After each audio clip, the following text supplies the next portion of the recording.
And welcome back to episode 45 of the Unpaid and Underrated Podcast. We are a podcast by crew for crew. I'm one of your hosts, Big Keith, joined as always by my co-host here, Big Joey. Hello there. And special guest crew this week is Big Chad. What's up, guys? How's everything going? Wonderful. How are you doing, Chad? What are you drinking over there tonight, buddy? I am drinking a Synergy Raw Kombucha. Oh, nice. Trying to take care of the gut health. Oh, yeah. What about you guys? I've got a little President's Choice orange cream soda, I believe. Is it cream soda or is it orange? It's orange cream soda. I wouldn't have brought you anything that wasn't orange. It's in the strong silly pint, so it's never coming out, so I can't actually tell you what it's called. It did taste pretty damn good.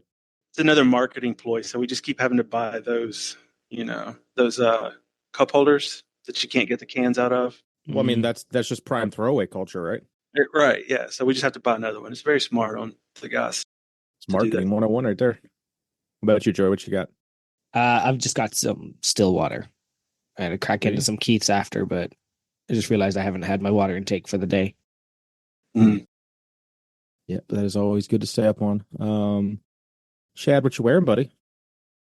I am wearing the Massonomics Lift Evil collab. Raise Hell, Lift Heavy.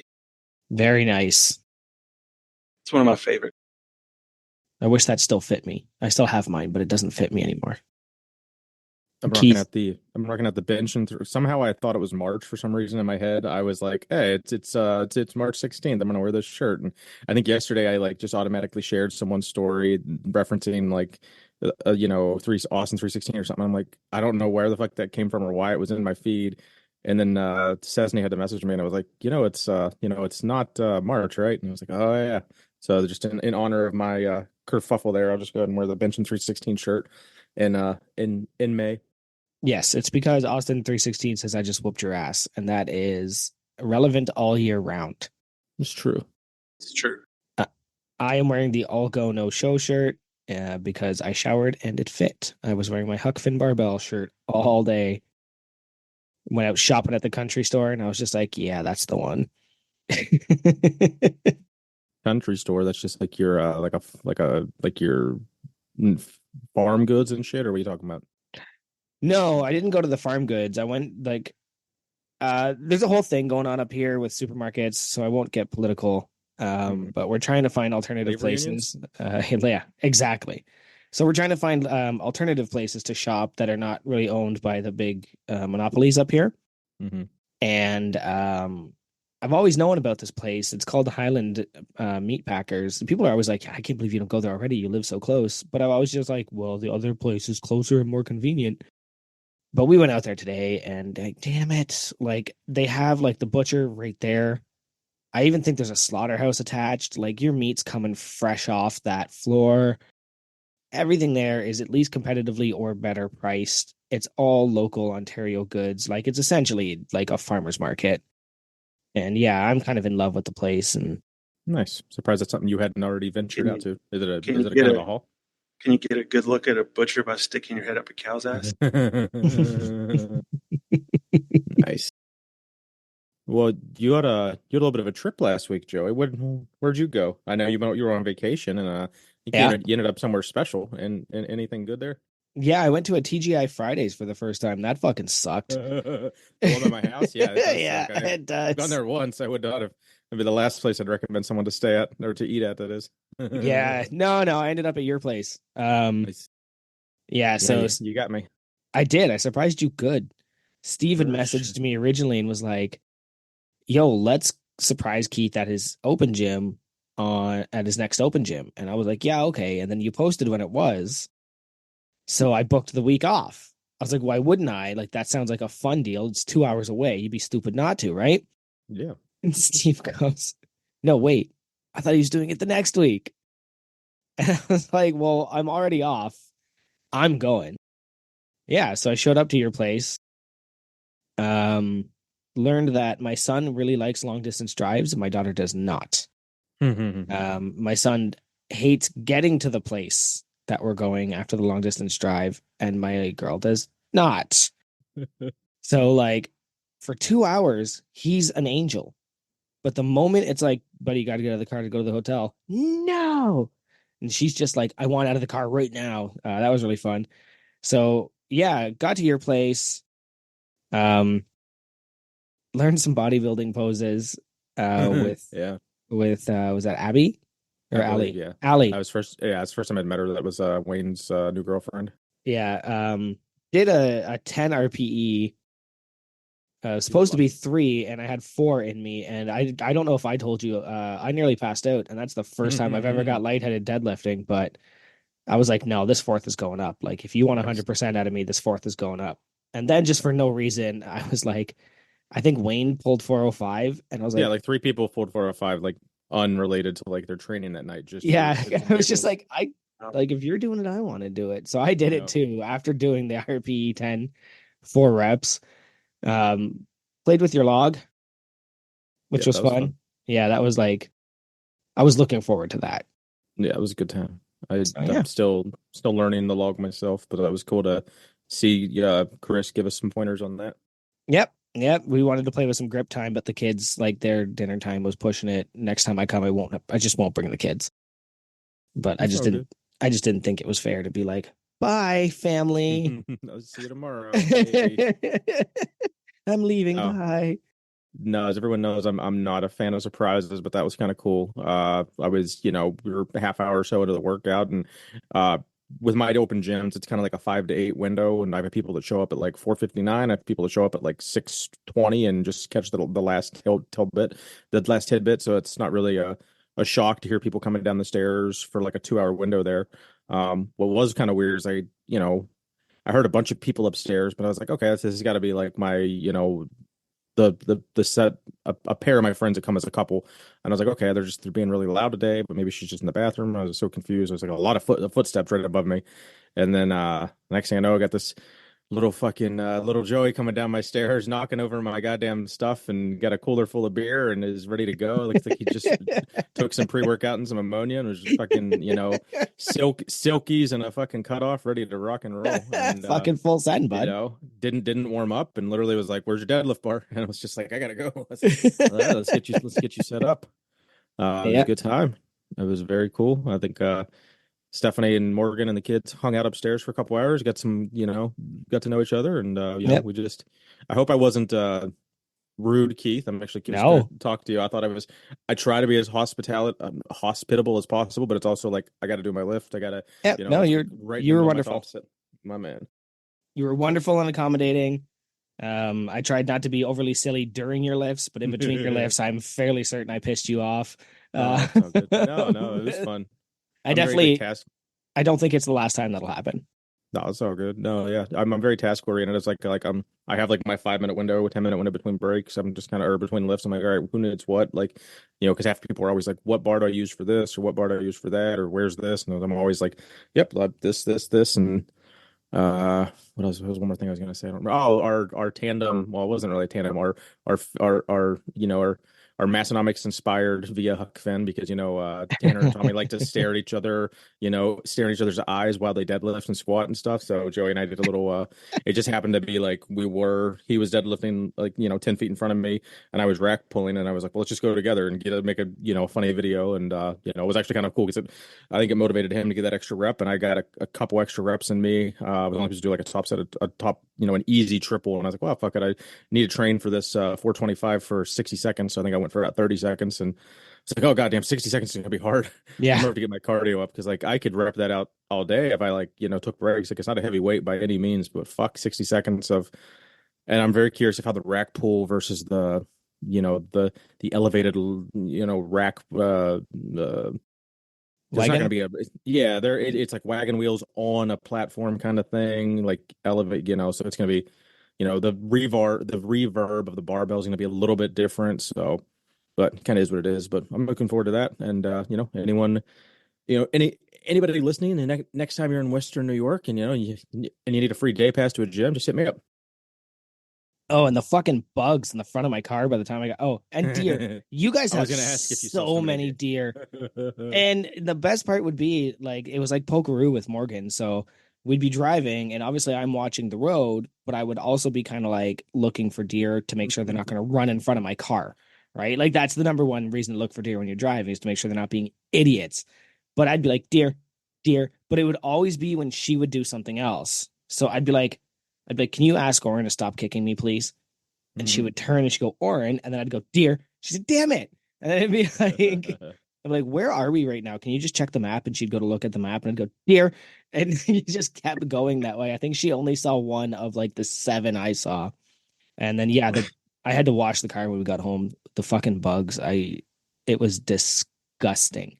It wasn't South North Dakota bad, but it Mm. was pretty bad. I had to get the sponge out, like with the Oh yeah, yeah, for the abrasive the right. sponge. And Yeah. I was saying, you guys, ugh. That's one thing I'm worried about with the this new venture I'm doing with the the above ground gym that I'm working out in every now and then is once I start getting the fucking bitten by bugs, like I'm shutting. I gotta do something. I don't know. I gotta get one of those fucking candles Not, or not a just big mosquito guy.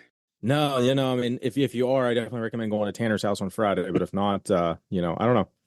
But basically I haven't had an issue yet, but it's because it's still springtime, so I'm assuming it's gonna get worse in the summer. So I don't know.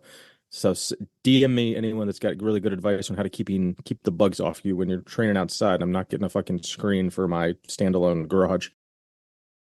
All right. Uh, yeah. So you are a bachelor this week, I heard. Yeah, it's I just it was yes, very yes. important that you did that open gym right before Steph left for a week.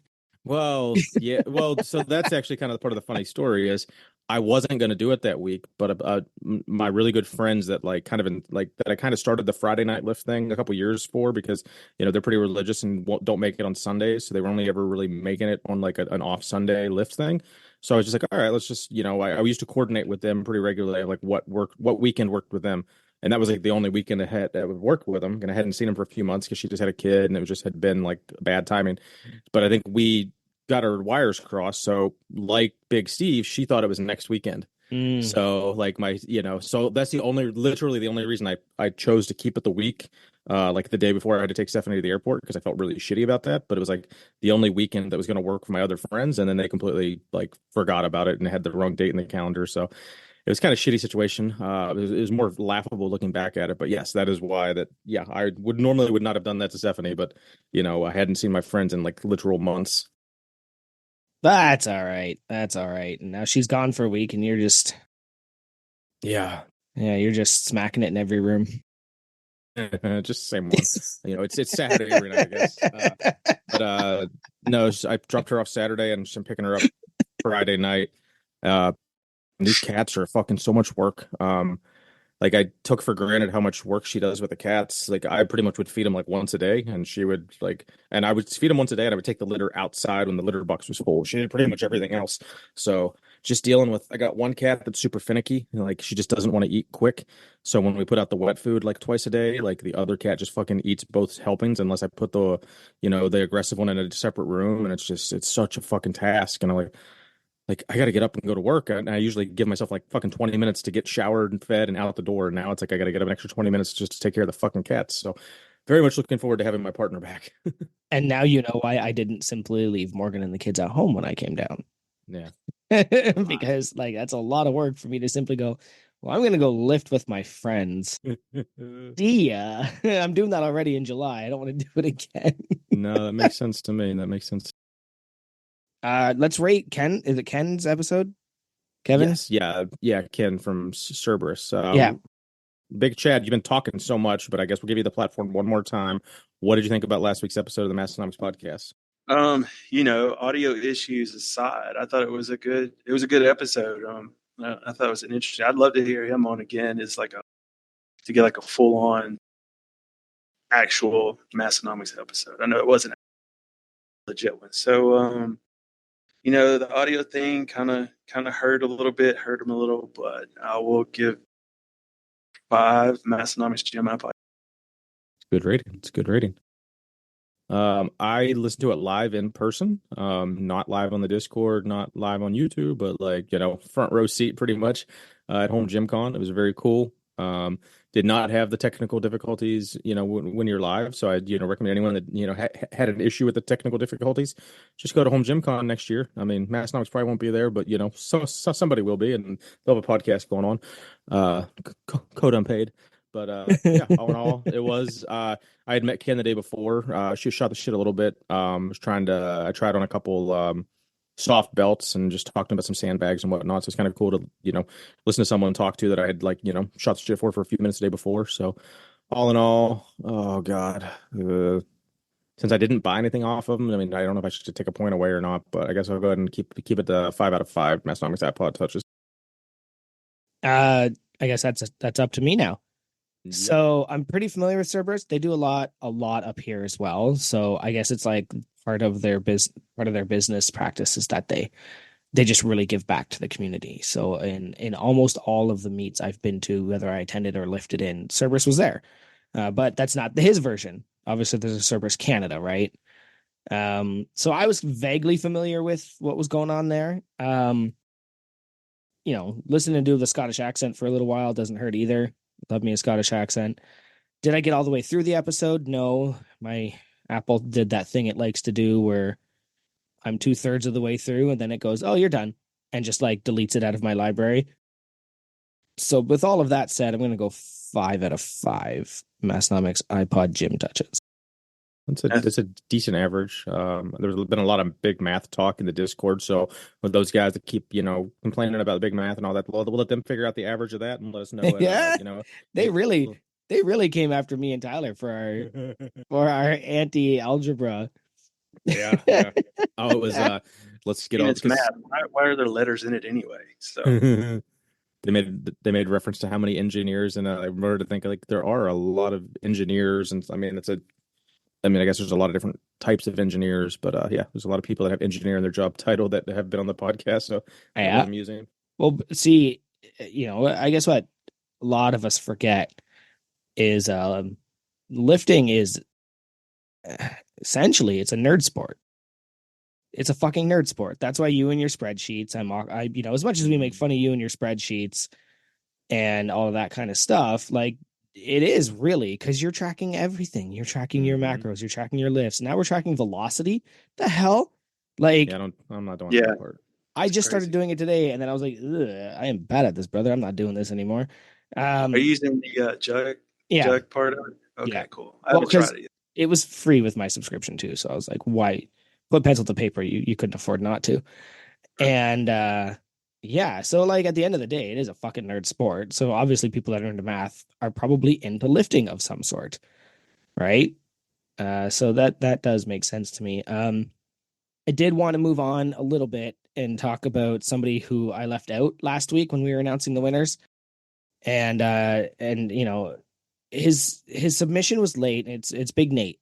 His submission was a little late, and I don't think he got included because of that. But I did want to point out that it was one of mine. He chose my draft. And at the end of it, like he didn't use chalk for all of it. And at the end of the video, he spit chalk. Like he filled his mouth with chalk for this video. And, I kind of felt bad that I didn't get to mention him, with that much commitment to it. So big shout out to Nate, man. Thank you for submitting. Sorry, it was like a day or so late or something. So that's why it didn't make it into the submissions drafts, but that was a good video. Very well done. Yep, appreciate you and everyone else that submitted to that. I think that shows that we can definitely do some more stuff like that in the future if everyone wants to help out, though. Maybe get a bigger response from crew next time, but 13 out of 400, I guess, isn't horrible. 14 actually, I guess, if we can't be. And I don't even know if it was. I went back and looked, and I did reshare it as one of us reshared it as a story, but it never made it to the highlight. And when I compiled all the list, I went to my story highlight, and it just accidentally didn't make it there. So sorry, buddy. We'll get you next year. Chad, do you have a chance to watch the Bells of Steel YouTube video that came out yesterday, I believe? Actually, I just watched it before we went live, so I knew we were going to talk about it. It was interesting to see, that K1 and Bells of Steel they're kind of like the mad scientists of weightlifting and home gyms they come up with. I thought that dreadmill was pretty interesting. My only question is, will it fit up under a bed? If it's collapsible, it might. Yeah, I'm not sure if that one collapsed.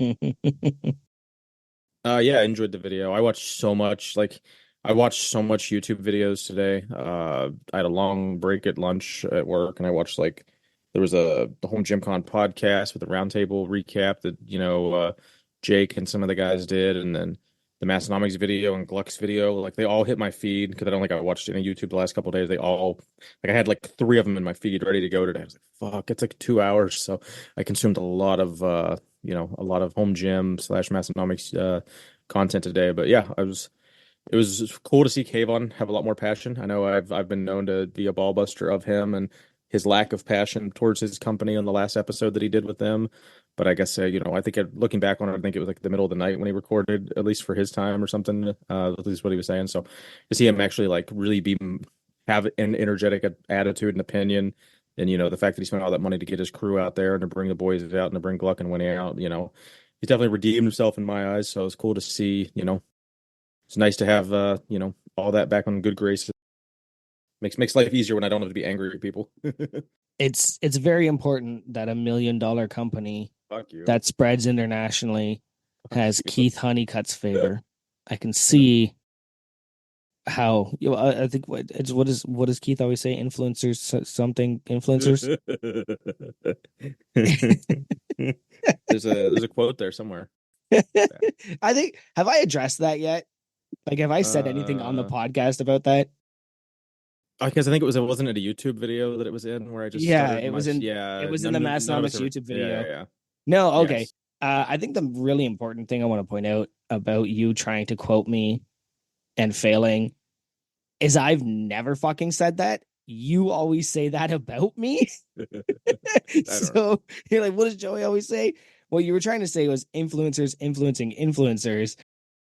But that's not my phrase. That's your phrase. No, must be. I think it's Carps or the crew. Someone in the crew always says it. Yeah, I don't know. somebody says it about me all the time, and I've clearly never spoken those words before. Yeah, somebody says it about me and you at least, and I was just think it's so your funny. Version of "I'll be up after my thing." Yeah, so I guess. Really don't know what was said. Nice harken. I like it. All right. I'm ready to move on. Look at him trying to get this thing out of here. Got it. Yeah, that thing is a wide awake nightmare. Oh, what do you rate that? Was this your first one, or did you? If I had it before, I couldn't really remember. So on a scale of 1 to 5, because that's what we do it. Or was this a glaze? So on the glaze scale, it's an 8. Well, Nate doesn't like when I go point.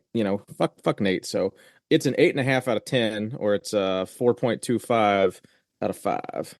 Very nice. That's pretty good. I enjoyed it, and that is the President's Choice orange cream soda. I was gonna read the French side, but I didn't want to. Soda moussy à la orange. You also tried Keith's while I was there. I brought you guys some. Dude, that was really good. To me, yep. I know I said it in the moment, but I still believe it. It tasted like a Heineken, like a light Heineken kind of maybe. It was also after like a 3-hour workout, and anything would have tasted amazing at that point. So if it tastes like that always, I could see drinking those. So is it like where's it at on the scale of like how heavy of a beer, I guess, like versus I think if you go back to the October episode where Scants came on and gave us a little bit of background, it started as an India Pale Ale, as an IPA, which is, the ones that we always mock that taste like grapefruit farts. But when they got a little more commercial and had to start shipping and spreading all over the place, I think they switched a little bit to more of a lager. Now, most basic beers are lagers. Your Coors Lights, your Coors, your Molson Canadians, like all of these kind of what we would call domestic beers, most of those are lagers. So even though it's labeled as an IPA, it technically is not. So it would be closer to those basic beers, except for Budweiser. Budweiser, since it is not made with, it doesn't have any gluten, or from what I understand, it's actually made with rice. It falls a little bit differently from a standard lager. I enjoyed it. I can see why you have it as your beer of choice, but I don't know how. Is it available all over Canada, or is it? It's pretty standard all over Canada. I've been from everywhere from East Coast to Alberta, and I can always get my hands on a Keith's. Whether that's in on tap is different, but if you go to a liquor store or a beer store or a grocery store in most provinces, you can get it. I've got a trip to Alberta coming up in the next couple months, and I just want to try it while I'm up there. Just want to make sure I'm not missing out. I also I think picked you'll up enjoy it. some Coors Banquet while I was down there. I don't know if we've talked about this before, but I always talk about how up here it's called Coors Original. Mm-hmm. And I couldn't figure out why, and nobody could tell me. And it's somebody was explaining recently it's because when you buy a Coors Banquet, it's made fresh. But when they make it up here, they're making it like they make other imports where they just send the syrup and then they add it and make it a beer after. And the banquet people said, you can't label it that if that's what you're doing. So a Coors Banquet and a Coors Original have the exact same branding model, except that word. It's kind of crazy. Banquet's better. Sorry, Original. We'll be sure to let them know that Big Joey Molesco, has an opinion about it, and he can go fuck himself. Like I can go fuck myself. You asshole. Hey, Big Chad, you got the an ad read tables for us. turned. The turntables have turned. Yeah. Fuck that one up. All right, buddy. You got an ad read for us. Now that I've talked about beer for 20 minutes. No, yeah. So, if you're a fan of lifting, but also a fan of nothing, boy, do I have a podcast for you. Out of the ashes arose of Aberdeen strength training, arising like a fiery phoenix, came Massonomic, the favorite podcast of Aberdeen Magazine and the best beer parody shirts on the market. And as a risk management professional, safety professional, strong advocates for drink safety in the gym. You can't go wrong with that. Get yourself a drink spotter. Become crew, because it's like Joey said, man, you find your tribe, your silly geese. It's nice to have people that you can kind of unplug with sort of at the end of the day. And everybody's just trying to make each other. And, just people I've met in my travels across meeting Keith, working out in No Wine Cellar, to Big Ryan, which hopefully he didn't pass on his Space Jam to me when I met him up. All these people that you just kind of run into. It's great, man. So I sign up, join crew, do it. Thank you. Well done. Good. That's a fair sentiment that I think most of us, believe in. And that's at massnomics.com/join is how you will join crew when you are ready.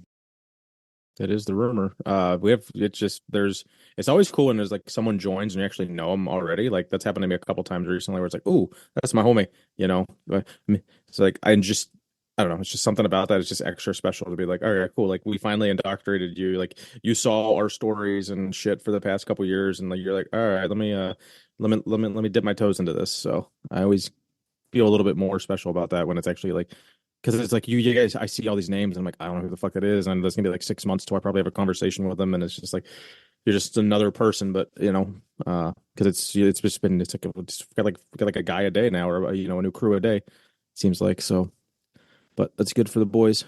Let it line their pockets with $2 bills. All right, should we get our guest on the horn then? Yeah, we should kick everybody out. I think Carp's still in there. We'll kick his ass out. And, all right, our guest is waiting. Hey, Big Chad, is that you? It's me, guys. What's going on? Welcome. You are live on Unpaid and Underrated, the podcast about crew, for crew, by crew, and relentlessly mocked by the Davids. You're kind of familiar with what's going on, so I think we can dive right in, make sure we don't miss out on any gold. So I'm gonna ask the first question: what's your Hall of Fame status? See, I think I've hit 5. Very if I remember nice. correctly. I looked at it before I left. I'm not home because I checked my car before I left. I'm at 5 or 6. Well, hold on. This will be another one. And then when I, July at the lift hardly. Do you want to confirm while we're here? Like I can list them and you can tell me which ones are going. Yeah, let's do that. Okay, so have you attended a Lift Hard, Live Easy? No. Okay. Have you competed at a Lift Hard Live Easy? Have you attended the Arnold? I have not. Have you attended Crew Falls? No. Supporting member for 1 year. Yes. Supporting member for 2 years. Do you own a drink spotter? Yes. Do you own a piece of the band merchandise? Yes. Have you placed 10 online orders? Yes. Membership counts. Have you won a contest? No. Was your voice ever on the podcast? Yes. I've obviously the next one is yes. You have appeared on Unpaid and Underrated. Post a picture with another supporting member. Yes. Lifted at the Massonomics gym. No. And listen to the first 400 episodes. No. Oh, what the fuck? So you're at Really? 7. I'm working on it. So you're at 7. You're better than you thought you were walking into this. Atta boy. Good So not too work. bad. As Not much as for- you, yeah. as much. Just over a year being a member of. Oh, No, yeah. that's We'll take that's it. pretty damn good. That's funny that we haven't done that yet on here. No, yeah, I still gotta find my card too. God, I think I don't know. We had to go back and listen. I may be the first one to appear on the main podcast, or excuse me, the sister podcast, and now I'm on. That's the spirit. That's the spirit. You have to do what like Dodds and everybody did is get a shirt made up or Yeah, something like there we that. it's definitely going in the Instagram bio. Well, Chad, you said you've been here for about a year, so does it you just crew for a year, or did you just stumble into Massonomics? I want to hear your whole Massonomics lore, when you So first found them, crew, etc. Give me yeah, like my Massonomics origin story is I've been listening for a while. I'm a late adopter to everything. I like to just wait things out. But I found them, like I hear a lot of people, a lot of crew through Starting Strength and Ripito's podcast. I remember the guys, I think they came on his, and then I think maybe like a year later, they had him on as an interview. And I listened like not long after they were on. I didn't really get it at first. I'm like, why are they just talking? Why are they not interviewing the guy first? So didn't really get it. But then I finally like dove in, and I think I said it in the Discord one time that the Evan Cardone episode was my first one, and everybody's like, "Oh man, I'm glad you stuck with it," because apparently he was not an easy guess, but he was a little strange. But I saw how they would have handled him and how they handled Rip and his ways. So I thought, well, these guys, I'll just keep listening. Eventually, get some of the inside jokes because I'd love to be a part of one someday. I finally have started. Some of them I still don't get, but some of the older ones. But that's why I'm trying to work my way through the back catalog. It just takes. Which one? Give me one example. We'll see if we can help you out. The one I was thinking of the whole what is it? The Rob Schneider's Tommy Schneider. Oh my God. I don't think I've ever laughed so hard at that podcast as I did that day. I think that's just something Tommy said because his name's Schneider. I don't even think there's a bit there. I don't think there's any like trivia. It was just stupid. Yeah, and that's what made it so damn perfect. I just thought maybe there was a backstory to that. I don't know. Not just God no. Tanner tea kettle whistle laughing. Yeah, and it was Tanner corpsing, and then saying, "It's so fucking stupid," and that's when I broke, because one of my guys at work do that all the time. Whenever I just like make like a very immature dick joke or your mom joke. Wait, like you make dick jokes? You're allowed to do that? I am getting mocked for my dick jokes, and I'm very good at dick jokes. I always joke. I always say I'm going to write a book called The Subtle Art of the Dick Joke. Parentheses, how that's what she said ruined the dick joke. Because it's so. Be in the book, right? Everybody's so lazy. Like, there's a very good dick joke there, and somebody will just go, "That's what she said," and everybody goes, "Ha ha ha," because it's a reference. But like, no, there's ways in which to incorporate penis. Well, I didn't know how to finish that sentence. I challenge you to work one penis into this episode at some point, Joey. I already did. You're here. Eloquent penis joke. I hope that's the title of the episode. Eloquent penis jokes. I'm disappointed we completely forgot about asphalt and asphalt last week when Nate was asking about the episode titles. And I was like, oh, asphalt would have been a good one, but it all Yeah. worked out. So Big Chad, I know you like to change your username every 2 weeks and your Instagram name. So why don't you tell the people where they can find you, what your Instagram handle is, and all that? Yeah, what the Now, fuck to is be that about? fair, I've only changed it twice. I was Big Chat GPT for a while because, the chat. And then when I was on the sister podcast, Tanner and Tommy were making the jokes about the hanging Chad. So I just changed my username to Big Hanging Chad. That explains so much. I was so confused because I have another Chad Massnomics adjacent, and I was just like, that's not who I'm interviewing tonight. Like, Yeah, what the fuck? well, when I post a story, I always try to tag the person like really big. I expect you to click on that in the future, Joey, and make sure you're following them. Damn it. I am. No. I follow Chad, Okay, but I I have got you. another Chad I follow, and then when it wasn't Chad GPT anymore, I got you. Oh, I got you. You were like, now oh I shit. now I got to double check. I'm fairly certain I follow you. Well, see, honestly, like when I changed it to Big Hanging Chad, I almost changed it back a couple of days later to match my Instagram handle. But I was like, this is going to throw Keith for a loop. So I'm going to just like sit on this for a while, marinate before I change it. At least it has Chad in the title, which is better than Right. what I can say about most people's fucking handles. At least your name is somewhere in there. You just keep, fucking with the adjacent parts of it. So, Big Chad, where, where do you live and where are you from? So I am born and raised, still live there in Talladega, Alabama. Roll Tide. Roll Tide, y'all. Roll Tide. It always throws me a loop when Joey posts Roll Tide. And I was like, oh, wait. It's because I don't know things. The Tide So, Pod. yeah, Talladega. So everybody else pronounces it wrong. All the natives know how to pronounce Talladega. It's not Talladega or Talladega.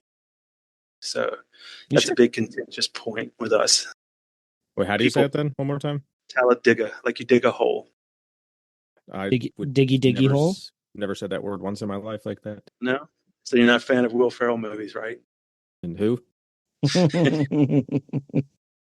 That's someone. The hatchet was only buried on Instagram, and in real life, it's still.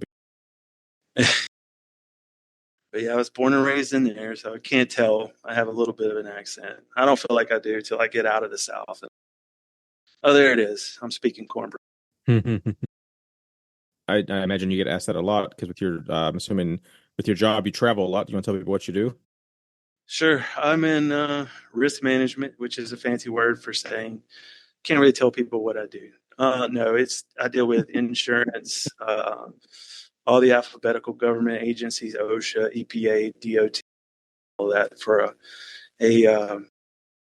well, we do a lot of stuff. I just tell everyone we're like the industrial Amazon. So if you need conveyor belts, pumps, gears. But on the safety side, why are you always traveling then? Like, are you setting up deals? Are you doing like writing people's like what? You don't have to go into it that much. I'm more curious. So I go through I visit different sites that we have that maybe they've had a lot of injury. Okay, so you're traveling to your own facilities, you're not like traveling to see shit or to like teach stuff. Well, I mean, okay, I got you. And then I have this big project where it's a very popular project. We're putting cameras in all of our company owned. I would love that actually. Yeah, everybody's loving it right now. So I'm very popular.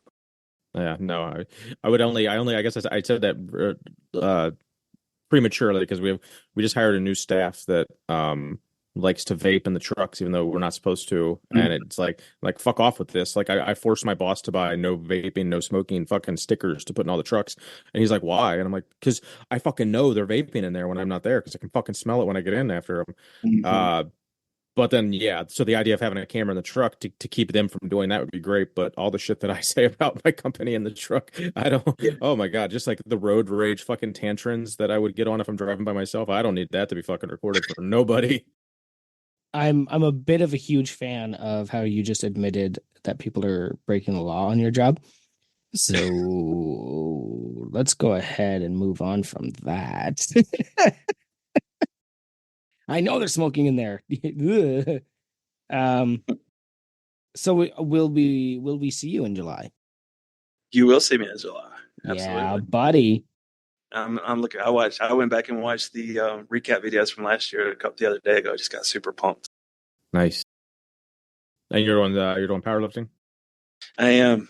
Will Yeah. that, No, will that be your is that that gonna be your strongman stuff is not for me. is it gonna be your first meet, or have you done some meets in the past? I've done like a little local unsanctioned thing, but nothing ever Oh, to this level. unsanctioned. So unsanctioned means you've never done a meet. So this will be your first meet. This will be your Yeah. first total. That's pretty Yes. awesome. I'd be excited if I were you. It's gonna be fun. Yeah. Your It'll be your first chance to get a line on openpowerlifting.com. So that'll be cool. for sure. And are you doing? You had mentioned Juggernaut. So I'm assuming you're doing a Juggernaut peak right now. Then, so how's training going? Yeah, I'm finishing. This is the last week of hypertrophy. Then I'll deload, and then we start strength block. Nice. I've got one of the most extended strength blocks I've ever done. Really? Yeah, I did about 2 weeks of hypertrophy, and then I'm running something stupid like 6 weeks of strength. And I prefer it. I hate hypertrophy. Oh, I do too. God, the high reps. Yeah, that's insane volume. And I think Joe at your gym there, Keith, was saying like I signed on for Juggernaut and it put me into this hypertrophy and I hated it so much I quit. And I wanted to tell him like, yeah, but that's the biggest I've ever been. Right? That is the most muscle definition, the largest, widest, strongest I've ever looked was doing that hypertrophy bullshit. As much as I hate it and complain about it 24/7, yeah, you get kind of jacked doing that stuff all the time. It's not easy though. God, I hate. Like I said, those high reps, high volume sets. I'm ready to go back to threes and fives. I Oh, again, five is high volume. What are you talking about? 5 is high volume. That's I just don't understand. It's like, why am I testing my? That's what I didn't like about hypertrophy. You're doing a 6 rep, 10 Mm-hmm. RPE test, Yeah, yeah. and then immediately doing 7 more sets of Mm-hmm. sixes, and you're like, Yeah. what do you think I'm going to get out of this if I truly gave it all in my RPE 10? Mm-hmm. Then I'm exhausted. Yeah. I'm gassed. Why are you making me do 4 more sets? Yeah, like then I'm not giving it my all if I have anything left. But again, Right. we also just learned I might be stupid and pull 405 after doing that. So I might just go ahead and do a 4-plate pull for no reason. Good for Why you. not? It is good for you. And then the next day did the GGC. Yeah, that's one thing I was just going to mention. We forgot to have that in our general topics. So, yeah, Joey did the garage gym competition. I did the garage gym competition. A whole bunch of crew have. So, Yeah. by the time this comes out, it's already over. So you missed your chance. Yeah. But there'll be another one in the fall, and Joe does a bunch of mini ones too. So get on that. There's always some prizes. Hell, I mean, literally, if you do it just to get some prizes, it's like no one cares what the fuck you lift. Like Scance lifted. He benched a log, which I thought he was gonna like bench the log with his hands on the handles, but he like fucking like flat palmed the underside of the log that's smooth and just like fucking pressed it up. And I was like, my God, that's the most awkward. Like it was out of a rack, or it was like out of a off safeties, if you will. But I was like, fuck, that looked like I almost want to try that, but I'm not taking my log into the basement, so I don't have a rack in the garage. But that was very interesting. So shout out to Scance for that.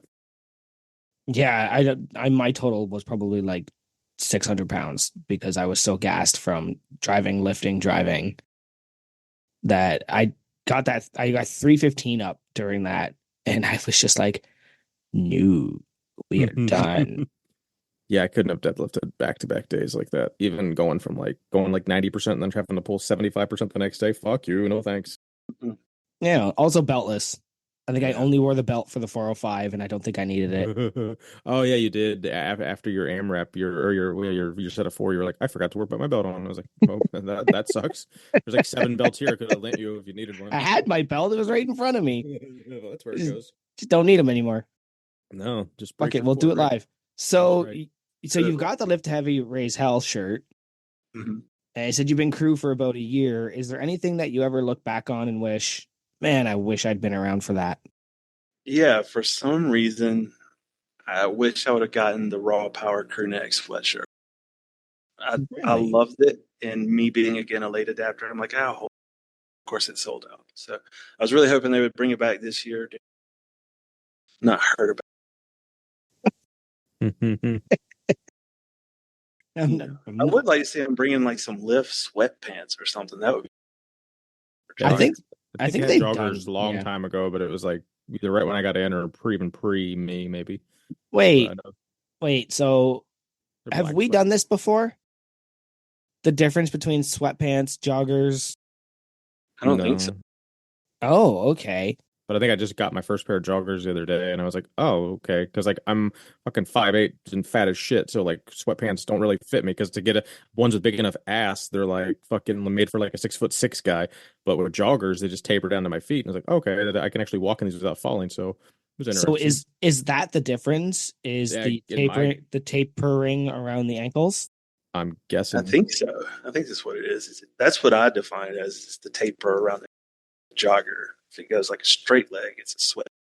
Well, okay, what about shorts that are made of the same material? Are they sweat shorts? I would assume so. Like the lift, Like what was it? The was it lift this? 2.0. Yeah. No, no, I have some from the body breakout thing I did. They're literally the same material as sweatpants, like they're fleece. And Lift Hard Be Kind is gonna they just released some, they're called comfort shorts, but they're just fleece shorts.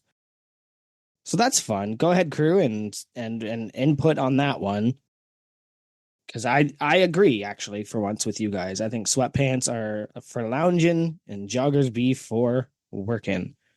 And the joggers would be the tapers around the ankles.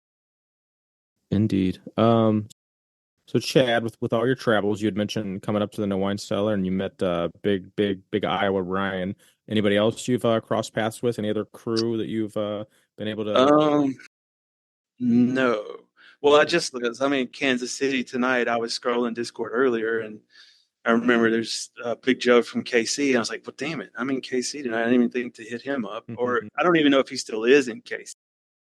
do you Um, reference Kevin's map ever? Like I know it might be a little I out of date probably now, should. dude. When I get I'll it. yeah, definitely. I think I have it. I have it saved in Yeah, I think my it might be. browser. So yeah, definitely check that out. And especially with as much as you travel. Well, you didn't. I think you met Big Chris Mark when you were here, right? He was training. Yeah, Okay, yeah, so there's another crew. I Check did. that. He didn't Check. hit his head on anything while I was there, so that was good. Surprised you didn't. He did hit his head while I was here. Did he really? Yeah. Right on What the the fuck? stairs. What a dumbass. Yeah, I remember that now vaguely. God damn it, that kid fucking would. I love that kid, but he hits his head on everything. Well, of course he's gonna hit his head He's on 6 foot. everything. Yeah, he's like He's 6'3" or 6 foot something. a So I get it. thousand. Yeah, I get it. I'm It's just 6'3", but I don't hit my head on it. well, Like, you're a little and go to more. the no wine cellar some more. Yeah. I know, right? Eventually, it will happen. I'm sure. Next time.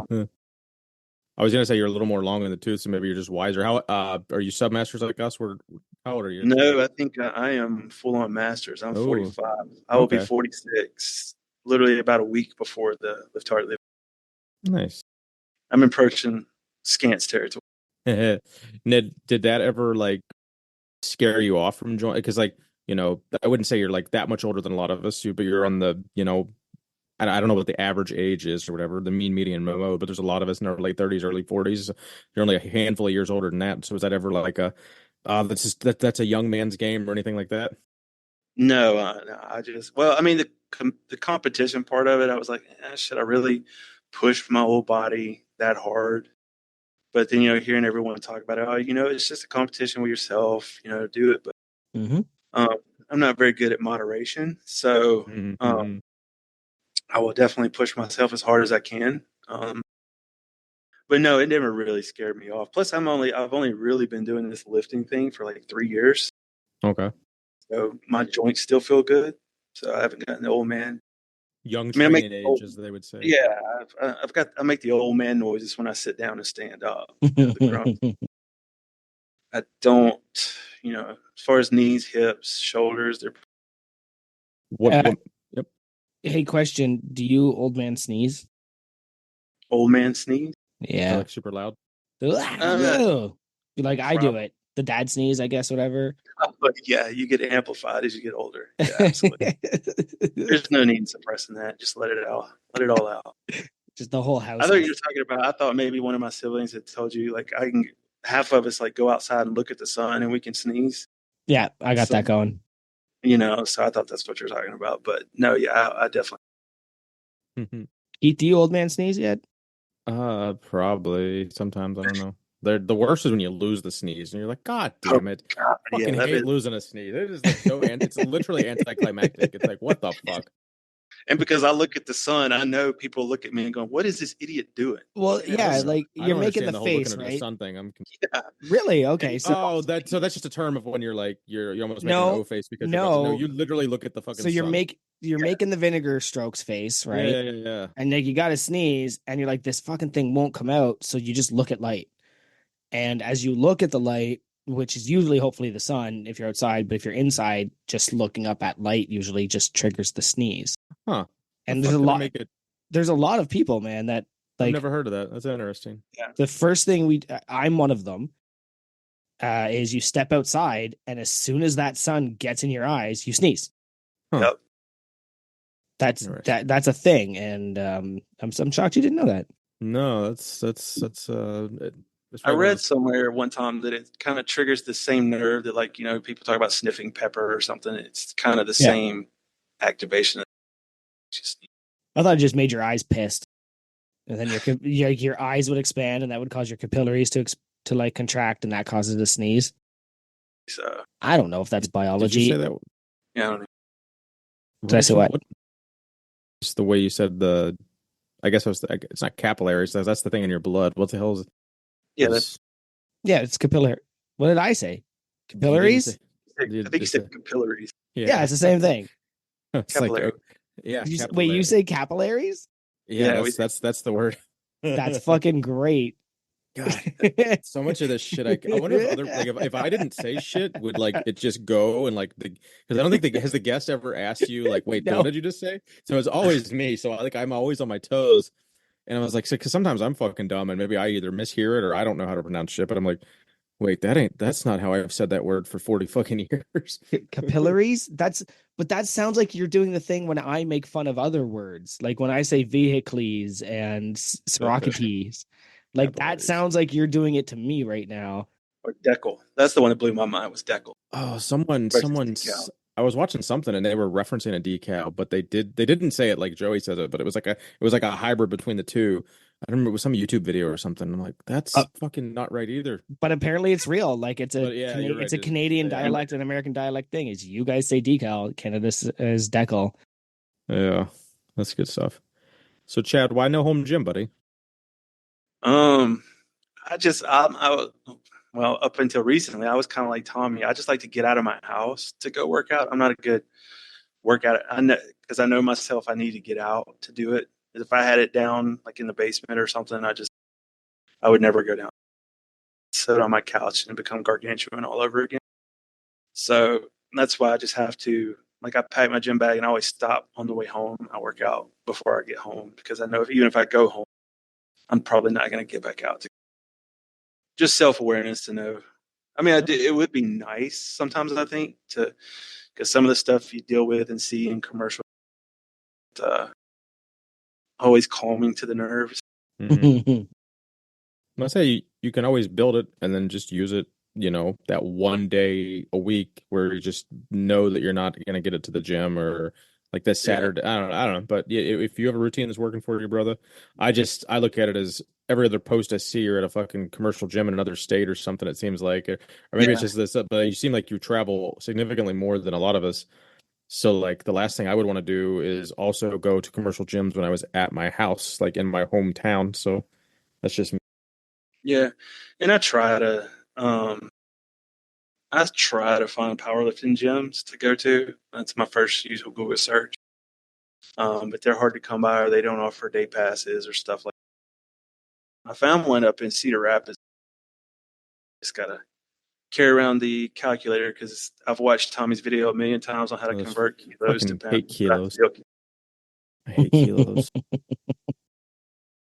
Isn't it like that's 2.5 pounds is a kilo? Isn't it pretty straightforward? 0.2. Yeah. For a second there, I thought they were going to say, "Isn't it Kylo?" Isn't it Kylo's? It's Kylo Ren's. That's what I was going. Kylo. So when you are traveling, you obviously are visiting home. Like, do you ever visit friends' home gyms? I have. I visited the No Wine Cellar. Yeah, but any good ones? Yeah, outside of that one. Well, he didn't have the login, so no, I can't really say. Yeah, it's true. That was pre-log. Was pretty. But no, I haven't visited any other home gyms other than NW. All right. Do you want to do a game, Keith? Do a Yeah. quick Yeah. little. Let me do my least fun, most fun. I'm a big fan of that one. Hopefully the crew has been liking it. If you guys don't like it, let me know and I'll just ignore you. But I'm only gonna assume everyone loves it. So Chad, you're familiar with the game. Least fun, most fun. I'm gonna mention a couple things. Just give me quick 60 seconds ish answers for what's the least fun and most fun about certain topic. All So right. Big Chad, traveling for work. Least fun, most fun. Oh God, I don't want to ride the line.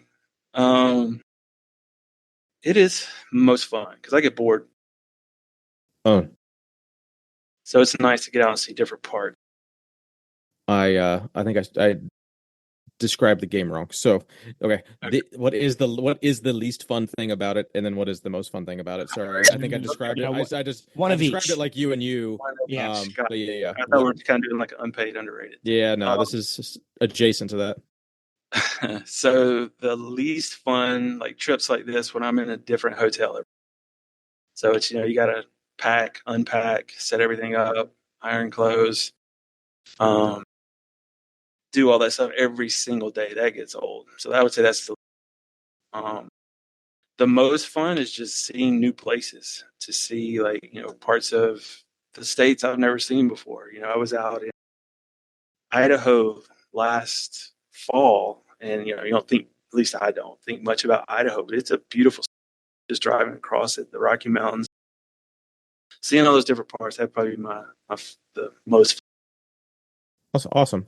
Second one and last here. So the least fun, and then the most fun thing about it, playing the bass. Playing the bass. Yeah. Slap at the bass. I would say the most fun is you're kind of I think I've said this before, the bridge between the rhythm and the melody in the band, so you can really carry the band if it's done right. Least favorite, I don't know. Um, I guess kind of the end, well, no, um, is I guess kind of like,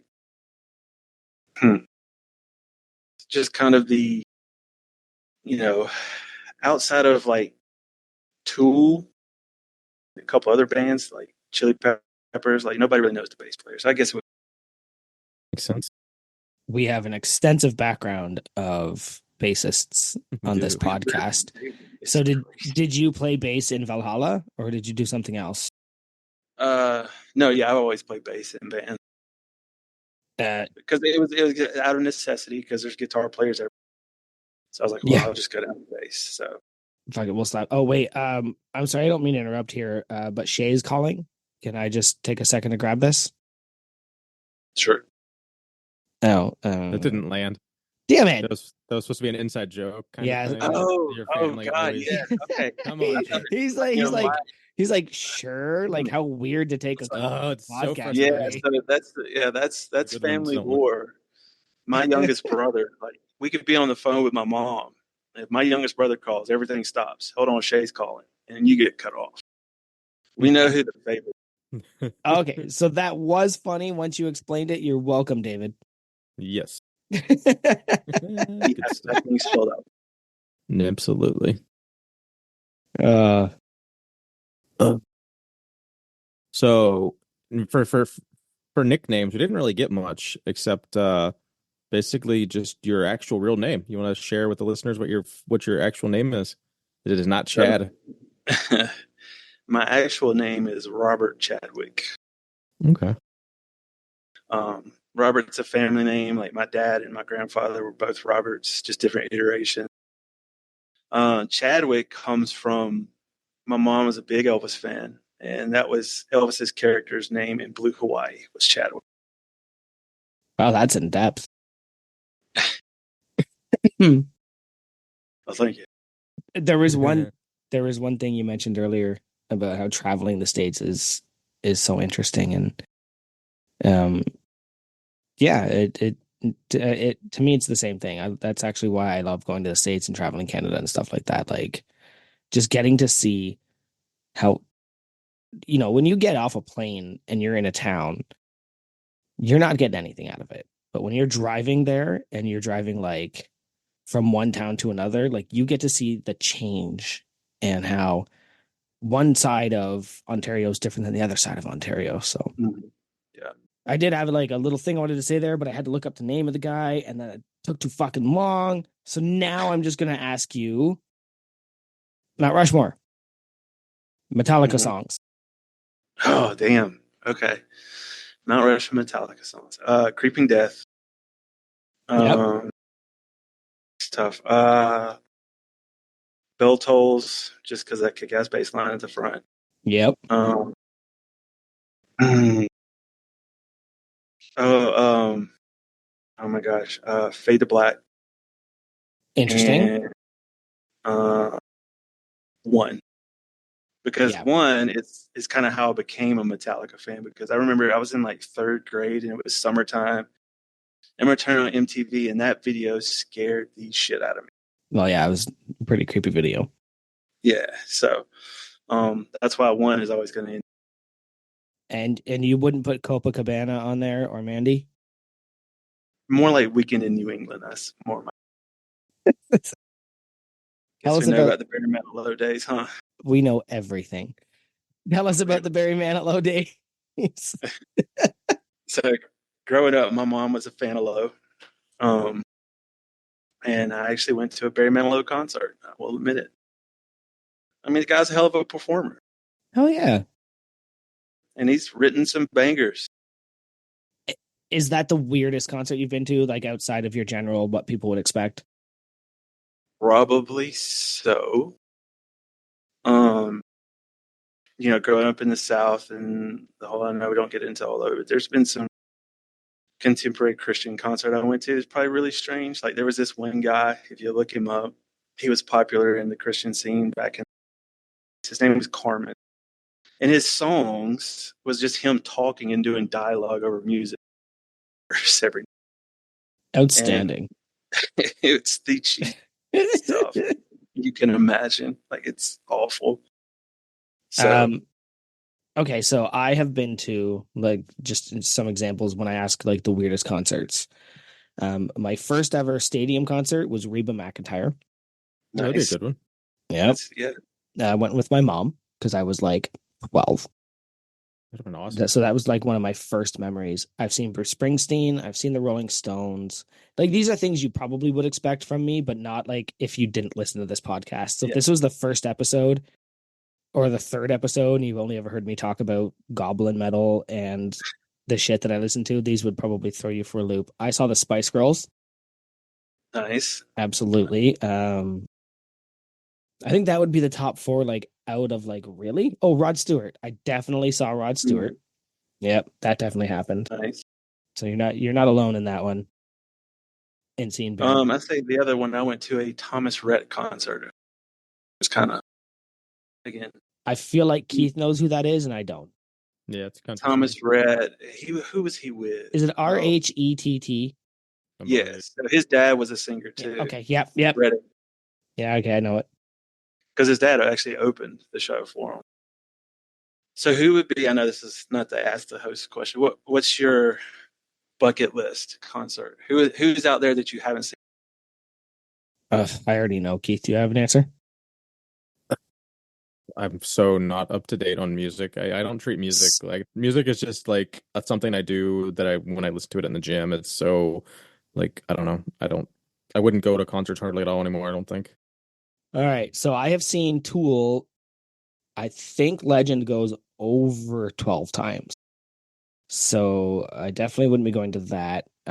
So I guess we're gonna say like I guess I haven't seen or wish I had seen in their prime is how I would maneuver that question to give you some better answers.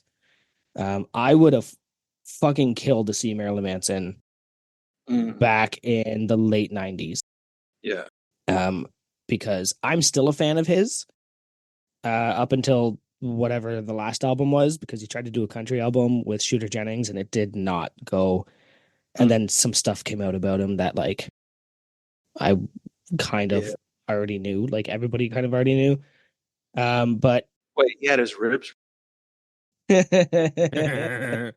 he's the dude so from Wonder Years. so definitely Marilyn Manson is one of the ones that I regret because he played in my city and I was just like, no, I'm not going to go to that. And I definitely regret not going to that. I'd love to see Ramstein Mm. in a big stadium show. But ultimately, I think I'm going to click a few off because Amigo the Devil is playing in my area in October, and I'm probably going to go to that. We've talked about him before. He's Yeah. country music, country folk. The Bridge City Sinners, I think, are coming up here around again, and um, Twin Temple. I'd like to see them, but I don't think I'd invest too much time or money like in that. I love them, but not enough to go out of my way. And Halung is coming back. And the funny thing about going to Halung was I went there. Big shout out to Big Murph because I know you just went and saw them, so you know what I'm talking about. I went and it was a life-changing experience because it's like a ritual, right? Like they all wear costumes and play drums and chant and stuff like that. And I went with my wife, and then like a little while later, my mom was like, I actually kind of really like them too. I'd like to go. And then my buddy's like, Steve, he's like, if they come around, because I just showed him a video when he was here for GGC, I just showed him a video and he was like, Uh-huh. think I'd go to that too. So now suddenly I went from just me and Morgan to I might have to get a big party to go to see Halo. Yeah. I don't think I've ever listened to any of them. Are they like your like goblin metal like that? Or No, Halung is they call themselves Amplified History. So they do traditional kind of traditional. They don't really like none of them do. It's them and Wardruna are kind of like the big names in this area. Wardruna you would know and probably hear in the Vikings TV show. So yeah. they do like traditional sounds with a modern twist. So it's Okay. drumming and chanting, but they're very theatrical. Halung is very primal and primordial. So they Okay. do just like steady drumming, steady droning, chanting, screaming, bird sounds, wolf sounds. Yeah. Yeah, it's not for everyone, but you know, when Murph was like, "Should I go?" I was like, "I will pay for you to go." We'll buy your tickets. Just Yeah, go. because if you're into at all that version of our history of yourself or whatever, it's Yeah. absolutely worth it. So are they kind of like, I think everybody knows that the Who, the Mongolian. Who? I'm a huge fan of the Hue. Yeah. I have a hat and a patch. I probably would go see them if they were coming around, but I think I'd have to bring the kids to that one, so I'm less likely because they also love that band. Yeah, that's awesome. No, they're still a little more modern. Okay. The Hue is fantastic, but if you're gonna picture Halung, you're gonna picture animal masks, skin, leather. They have a drum set up in the back that when they hit it, like you feel it in your chest. In your chest, the bass is so full, so thick, Yeah. and they're just doing their thump, thump, thump, thump, thump, thump, like Yeah. a bit different. I love that stuff. I'll definitely listen. Kind of brings out the tribal DNA, and you just want to like. Yeah, there's the one song they have, and I don't know a lot about music, despite how much I talk about it. But there's a song called Krisgalder where a droning goes through the whole song. And somebody was talking about how droning like triggers something primal in our brains, which is why when we hear the bagpipes, we either hate it or love it, right? Because bagpipes have that droning. Well, they placed this droning, which almost just sounds like a cicada in the background for the entire song while she does her singing and her vocals and they're chanting and they're drumming. And it's pretty amazing. So if you're into that kind of crazy, wild stuff on that end, Halung is kind of the top echelon of what's going on right now. No, I'll definitely give them. I like a little bit of everything. So That's the kind of. spirit. What about you, Keith? I I don't know, man. No concerts. You're I'm like not I'm not I up need. to date on literally anyone hardly. Well, they don't have to be. Like one of my bucket lists is Garth Brooks. I would love to go. Some I heard it's a hell of a show. It's a hell of a show. the people that opened for him, sorry if my brother's listening, but they sucked.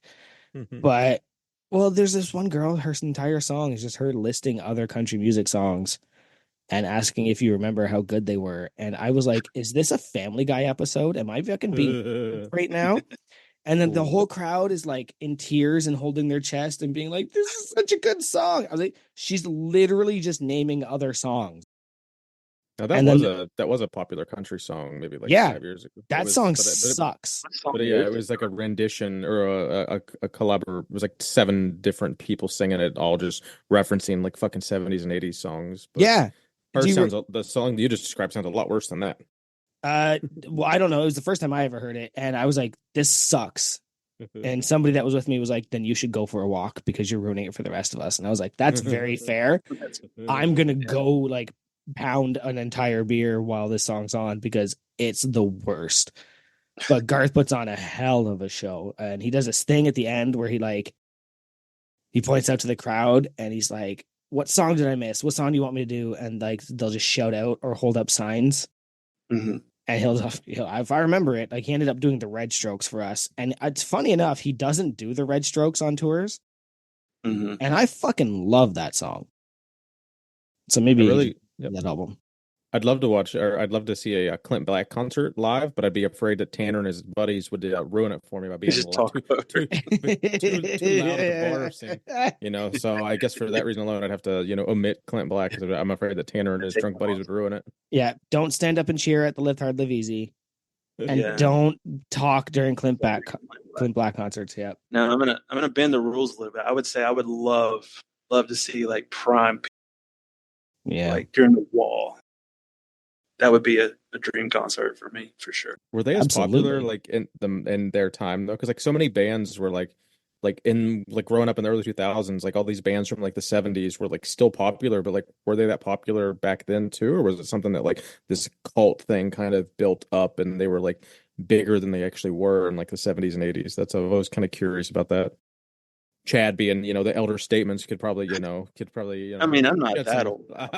Come on now. I know. I'm just fucking with you. I think they were pretty popular because if I remember correctly, the whole Wall like tour was pretty expensive for its time. It was like 1980, I think, right? Yeah, like they were basically like built the Wall during the first part of the stage or the concert, and then they tore it down in the second half. Like it was a pretty big production. Well, the song "Have a Cigar" was about being famous. Mm-hmm. So you would assume that they were probably a little famous by then. I don't think I've listened to Pink Floyd in like 20 years outside of like I had like burnt CDs. I had like definitely multiple burnt like Pink Floyd CDs as a kid. That was like, a good smoking song and shit, but I don't know, not anymore. I bought The Dark Side of the Moon when they released it on SACD. Mm-hmm. That was the first time and probably the last time I ever bought Pink Floyd. Have you guys ever done the whole Dark Side of the Rainbow thing? No, I have no time or patience for that. It's on YouTube now, so you don't have to like go. We did it as kids. Crazy. Now, would you go to one of these concerts? Like, just final concert question. I'm sorry, Keith. You're good. Now, who would you go with? Would you go with like your friends, or would you pick Pierce Brosnan? He's one of the most handsome men in the world. So, he probably smells good, so why not just take Pierce with you? I mean, look, I have a list. I don't have any problems admitting when a man is an attractive man. I don't know why that was such a big deal to people. So, well, they thought it was a big enough deal. And I just wanted the reaction of telling you we know about it, but also I'm not here to like say anything about it because obviously like don't look at me. Okay, as a man, don't look at me and say Ryan Reynolds is not an attractive man. Exactly. You're lying. Yes. Jason Momoa, when he was Drew McIntyre, the wrestler, I had this huge running joke that I was the straightest man you've ever met until Drew McIntyre walks out the room. You got nothing to worry about here. Roman Reigns. I mean, no, Drew McIntyre over Roman Reigns every day of the week. Okay, but it's because he's Scottish. I just remember it goes back to the old N64 days, and somebody they were like I think it was my mom and my sister were hounding me, and they were like, who is attractive to you? Name an attract. And I just happened to have the GoldenEye cartridge in my hand. I said, well, Pierce Brosnan. Nice. Yeah, I was gonna ask if your first experience with him was 007 or I think for me it was the shitty stepdad in Miss Doubtfire. Doubtfire. Yeah. Yeah, No, like it was, I was trying to think if I remember anything yeah. that he did prior to that. I don't think I've seen too much. I'd have to orange glaze it on the website, but Yeah, I don't know that I've seen too I've much. seen that one, Miss Doubtfire, Thomas Crown Affair, Yeah, that was definitely after. and I think what was Doubtfire was like what was the volcano movie he was in? Dante's Was it Peak. Dante's Peak? Yeah. Yeah. Ironically, I think it came out the same year as Volcano, or like it was like both like 95, 96, something like that. Like Yeah. two Volcano movies like simultaneously. It's always weird when like Hollywood does that. Yeah. There's like Armageddon and fucking there was Thank another you. What's the other one? Deep Impact. Yes. Yeah. We Yeah. were just talking about how like Hollywood has a tendency to come out the same calendar year with similar movies with the same theme. So but yeah, Dante's Peak definitely think is better than Volcano. I still like Volcano. I'm not sure what I glazed either of them, but probably both sixes or sevens. I'd say they're very on par, but I think Dante's Peak is a little better because I think I'd rather see shit take place in the fucking forest and like the mountains and shit than I do like downtown LA. So Yeah. so there's a little movie aspect. So I hear you're a big TV guy though. That Office is your least favorite TV show. Yeah. I Is can't that right? stand. Fucking hate it, right? Is that the one that Big Mac keeps posting? Yeah, it's always sunny in the office. Yeah, it's really awful. No, I've seen that terrible. I think I've watched it from episode 1 to the finale at least 5 times, Oh, all the way through. no, that like you're in the hotel and it's always something you can throw on the laptop or Yeah, it's just like guilty pleasure fall asleep to show. yeah, it's just background noise. It's almost like you've seen it so many times you can listen to it like a podcast and know what's visualize the scene. Yeah, The Office is one, Parks and Rec, and New Girl are probably my top. Okay, where do you put if you had to get rid of The Office or Parks and Rec? Which one are you getting rid of? We doing it FMK? I mean, if you No, want we don't have to. no, that's FMK, The Office, Parks and Rec, New Girl.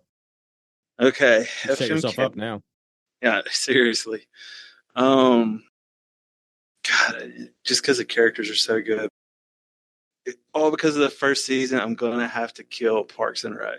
Oh, fuck you! Come on. I'm fucking New Girl. I know that sounds horrible to say. Thanks for that. Is that the Zooey Deschanel one? Yeah. Okay.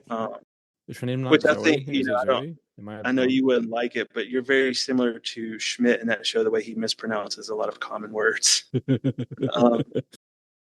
And then I will marry The Office. So okay. Did I say Zooey? You did say Zooey, and I'm like, again, thinking, am I fucking stupid, or did he say something fucking dumb again? No, it's Zoe. Yeah, isn't it two? Isn't there 2 O's? I don't know. There is. I think if there's 2 O's, it's Zooey. It should be. Yeah. I have no patience for your bullshit quirkiness in your name, lady. If there's 2 O's, it's Zooey. If there's one, it's Zoe. I don't know. Somebody have to Google it. The Lugal. We'll hit with the Lugal. So we hear you're a little bit of a savant with crosswords, but why are you such a bozo at connections? Oh God, thanks, Jen. I don't know, man. Like I think that was my brain just works definitely right. Jen. My brain just works right with crosswords. What the fuck? I guess it's the ADD mind. I can just process information and just keep going. What is? I have no clue what connections is. Like I'm not. So, I guess is there this whole like extra channel you guys are, or a whole Discord it's with all the you Wordle gamers? channel. It's like New York Times games. I don't know shit about it. There's a whole list of them. I don't know what Wordle is either. I know you guys play it. I've never looked at it. So there's Wordle, which is I think it's a 5-letter word, and you have to guess the word. You get yellow squares and green squares. Yellow means you got the letter right, but not in the right spot. Green means you got the right letter in the right spot. And you get like you descriptors play on a hard at all? mode like a real person should play. You have to guess. You can't just eliminate letters by guessing words. Interesting. But yeah, it's fun. It's just a quick distraction. All right, so I understand what Wordle kind of is and what crossword puzzles. What the fuck's connection? So connections, you get a group of words that you have to pick. I think it's 16 words that you have to find a link between all four words. Hmm. And so you guess four. It's four. You have to guess four words to find that link, and you get like I think four attempts, something like that. I don't know. That sounds But my annoying. brain does not work well with I that think game. I'd be good. I think I'd be better at that than the other one. Well, the thing about it is they always throw in one or two words to confuse you, so that you think it's going with this one group of words, and then you find out later on when you're almost out of guess. Good to know. Well, yeah, no, that's cool. You guys have that little extra connection. So, do you think you'll actually have a more of a like easier conversation with these people that you meet in Aberdeen because you obviously, the 100 of us in crew, but you're in this extra little sub channel with however many that you guys play all these games every day. Is that even going to be like an extra tight knit bond Probably, yeah. I think I think Jim brought it up that we all should just get together in the mornings and play our puzzles together, like only masters, I guess, because it sounds like a very masters thing to do is sit in a room. 100%. Yeah. 100%. That is a master's thing. And I'm just sitting here combing my beard. I washed it before the podcast, so it's just fucking tangles right now. I wish I could grow my beard like that long, but I always get to the bushy point and I hate the way I look, so I just get. Yeah, that's kind of where. Oh yeah, here's the thing: just don't care about the way you look, and all you have to do is hate shaving more than the way you look. Right. Like, what am I gonna do? I'm gonna take a razor to my face like a psycho. Might as well listen to podcasts while I lift. It makes my skin curl even thinking about it. I have a question. What is your favorite comedy movie? Favorite comedy movie? Like across, like, because I kind of classify Christmas movies and regular movies separately. No, So- I want like it, the movie that has made you laugh the most consistently, and you have never forgot about. I mean, Anchorman is up there. Sorry, Keith.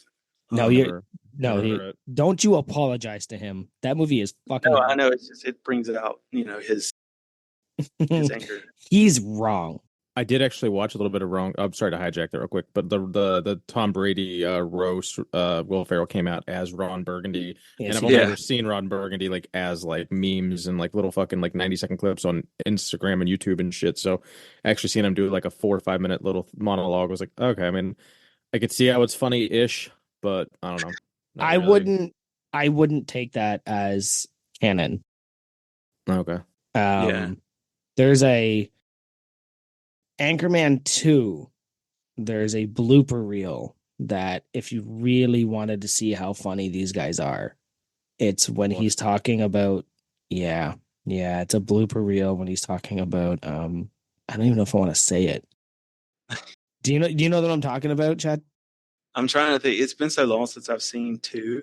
Where he goes on about he's watching TV and there's somebody on the TV and it makes him horny and he masturbates and he's like, well, you had me at masturbates, so oh no, you would love this. And I think the funniest part about it is when because then he's just like describing different names of jacking off. Well, no, it's it's when he says it's like the poor people of Pompeii, but it's not lava, it's frothy ejaculate.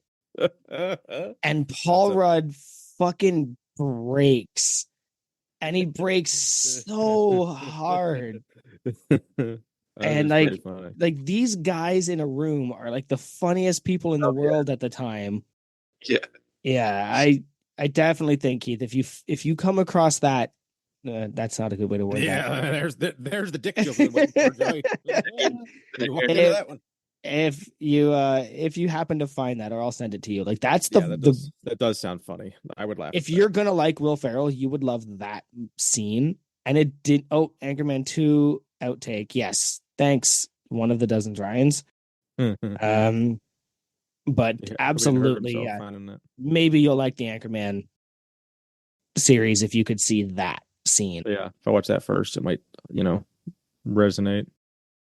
because I feel like that whole cast is much like the crew, where I think they were just trying to make each other laugh and trying to break each other the whole movie. Yep. Yep.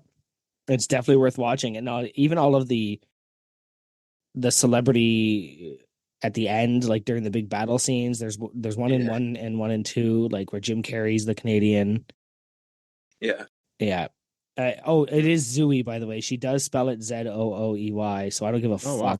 That is Zooey. Dead. Zed. I know I still can't. I But I was took 4 years. I took 4 years of French. Like I should be.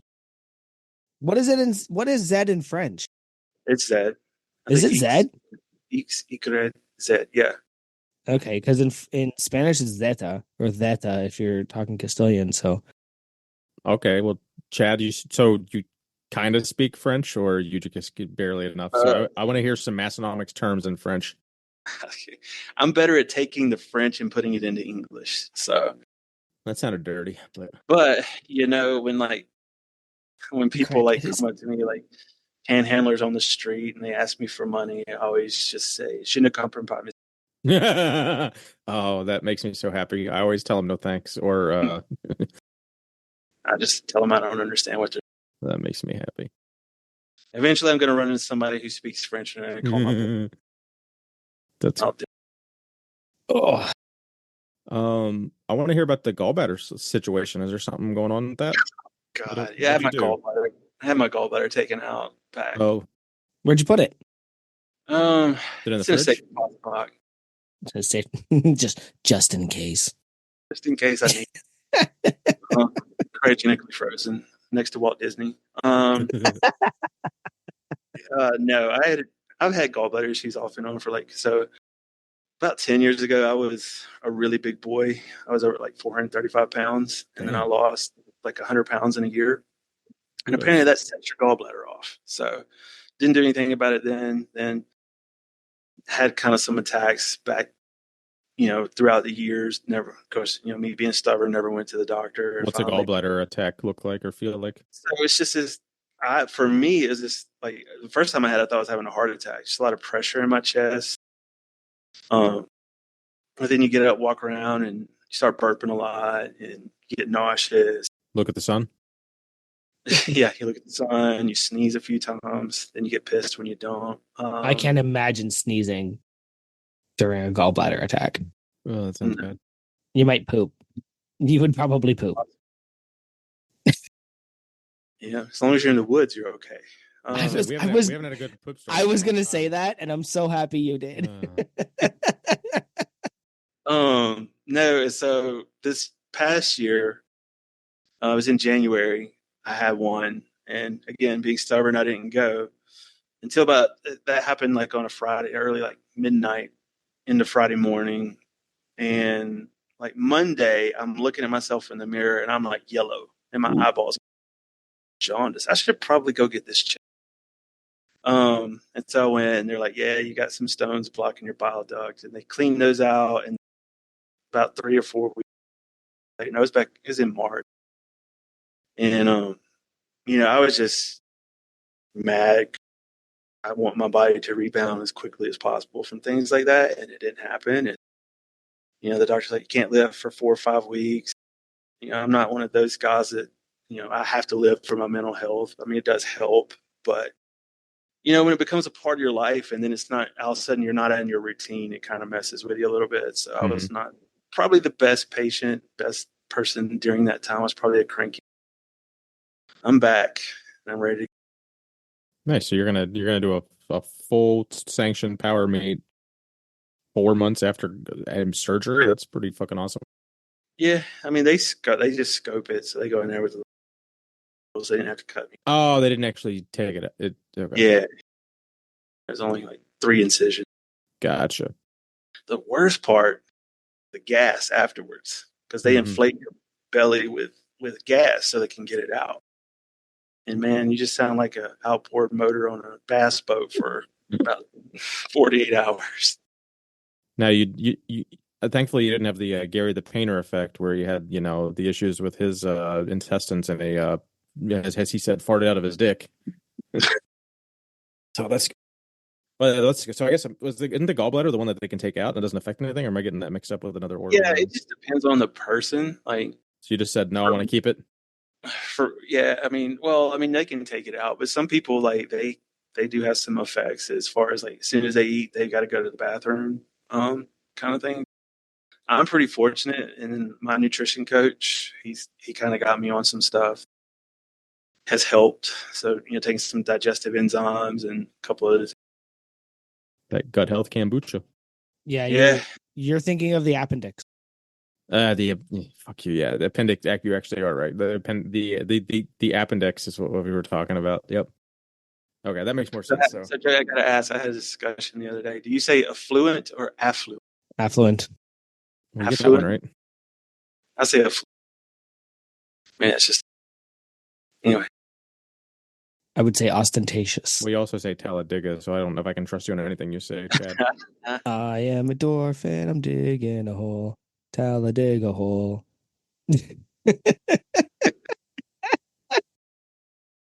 Oh, geez. Well, I don't think I want to talk about you almost shooting somebody. Yeah, So, Oh, I can't control what they give me. yeah, Copy and paste city at this point. But yeah, but I do want to hear about your fitness journey a little bit. I mean, you touched on losing 100 pounds. So at, 4:30, you had to be a very just sloppy, unhealthy man. So is that what yeah. kind of just said, fuck it, it's time to go. Let's start working out. Let's start Well, walking. Let's start eating right. What happened? yeah. So yeah, I was 435 pounds at my heaviest, roughly somewhere around. At some point, you just stop weighing yourself, but um, and then I had my daughter, and she was about a year old, and we found out she had special needs, and she actually had a open heart surgery when she was 1 to repair a hole in her heart, and a couple other issues, and so I just got to looking at myself like I need to be as best as I can for her, hmm um, so I can live as long as possible, and because at the time we weren't sure what her capabilities were going to be with the syndrome that she. So yeah, I just started. I learned how to eat right as far as like tracking macros and calories in, calories out. Started running, walking, ran a lot, was running like 5Ks, 10Ks, was training for a half marathon. And I had some knee issues flare up from all the running. And so, yeah, I went from 435 to about 265. That's awesome, man. Great. Hell yeah. Good work and good reason for it. Yeah. So, um, and then I got into weightlifting. Running was just beating me up so bad. Started That's a doing that. funny sentence. Running was beating me up. I started lifting really heavy weights because running was beating me up. I mean, I've not had knee issues since I've been lifting weights. I had knee issues from running. yeah, Yeah. it makes sense to me. No, it does. It's just a funny way to look at it because it does make sense to me. That's why I don't do running and I don't, Yeah. my hip would not allow it. My MCL would not allow it. I mean, can I fucking squat and deadlift like a monster? Sure. Let's go. But I'm sorry, you want me to walk up how many stairs? Right. You want me to do a rower? Am I not in a boat? We have motorboats. We don't need a row. If you see me running, you better also run. Exactly. Something is Something's not good. chasing. Okay, so if you're out in public and you see someone running like kids, like out of the corner of my eye, when I see someone running, I immediately go like, "What's going on?" Like, I don't know if I'm paranoid. Do you guys do that? I know this is kind of offshoot. Sorry, it's the ADD No, you're brain, good. but Oh, please, it's your episode. like, No, it depends on how. Okay, honestly, depends how they're dressed. Like, if I yeah, was just like, again, I live in the country too, right? So if you see people running out here, yeah, you got different things. So if I'm in the city and I just see a group of people running, but they're all dressed like those people that would do that, nah, I'm not that worried. But if I see somebody in a parka and they're just booking it yeah. and screaming, like, yeah, I might have some. Or if you're at a place where someone's probably shouldn't, and you see them, Yeah, I can't. It's a I don't know. rhetorical for me because it's never come up that I've had to like be. I don't know. Maybe I'm just paranoid. When I see people running in a place where they shouldn't be running, I get No, I'm pretty what's paranoid too. I just can't think of when it's happened because I do think I would be like, "What are you running from? Like you running from the cops? Or you're running from like a coyote? Like what are you running from?" Like I think I would definitely side eye a bit. the bears. Yeah, but I also firmly believe in minding my own fucking business. Yeah. So I kind of would be like, "Well, it's none of my business." But to piggyback on the running, Chad, did you ever run any of your sister's boyfriends away with these nicknames you came up with? Yeah. Yeah. For some reason, my brothers and I like, give all of my sister's boyfriends nicknames. I think one we named Flea because he tried to tell me how to string the chords on my guitar the right way. Um, That's so I think aggressive. my That's current brother-in-law. Chad, that's so passive aggressive. I love that. Like, Well, okay, I think my Flea. my current brother-in-law, who is a wonderful husband to my sister and a great man, I think we called him Turd Ferguson for the first 2 years. It's a funny name. So It's a Did Turd Ferguson. That's a really funny name. it's a funny did name. that did that morph into anything, or now it's just his name, or like you just No, call him now we you just call him call his him real by his name? last name. It's like yeah, you made it 24 months. You're probably not going anywhere for a while. We'll start Yeah, calling you Joe exactly. or Tom. You've put up with my sister for 2 years. You're good. So no, I love you, Jess. All good. But So when you came across one that was dating a Chad, Lamont, yeah, what's Lamont. Lamont? Yeah, tell me about that one and why that's fun. So he came over one, and my sister brought him home one time, and we used to have family game nights. So we would play these board games growing up, and they got competitive because we'd always play guys against girls, and we were playing that game Taboo. I don't know if you guys have ever played that before. Um, and anyway, it's his turn to guess. He just kept like it was. I don't even remember what the word was, but he just kept going. It's red, and then he would just make a hand gesture, and we're like, okay, you got to give us more than that. What is it? And it's red, and he was just, and we were like, come on, Lamont, like you got to give us more than that. And so I just deemed him. He was not worthy of. You're not Chadwick enough. Yeah. Exactly. Put some respect on. I'm Oh, still that's like fucking dying over the flea thing. I don't give a fuck. That's great. Do you spend as much time in your life as I have telling people your name's not Robert or Bob, that it's Chad? Oh Because yeah, all I fucking do is explain that I go by my middle name, but I didn't choose to. yeah. Well, yeah. Like senior year of college, I think I just gave up. I was like, yeah, call me whatever. It's just Would be easier for sure. yeah. I don't know why we all go. I mean, that was the way it was. My younger brother, he goes by his middle name too. Why? Why? I know, right? Should we I move s- into some unpaid and underrated? yeah, I was just gonna. Yeah, let's do it. Oh, I just realized I had the show notes fucked up, and I have it all under guest ask a host question. Oh well. It doesn't matter. Nope, we'll do it live. The cool thing about mistakes, Keith, is they don't matter until We'll you fix point it. them out to everybody Shut listening. up! I don't care. It's conversation. It's. I I just want. This realized I is. screwed this up. Only me and you would have known that. And I wasn't going to say anything. I'm allowed to share. This is therapy. Fuck you.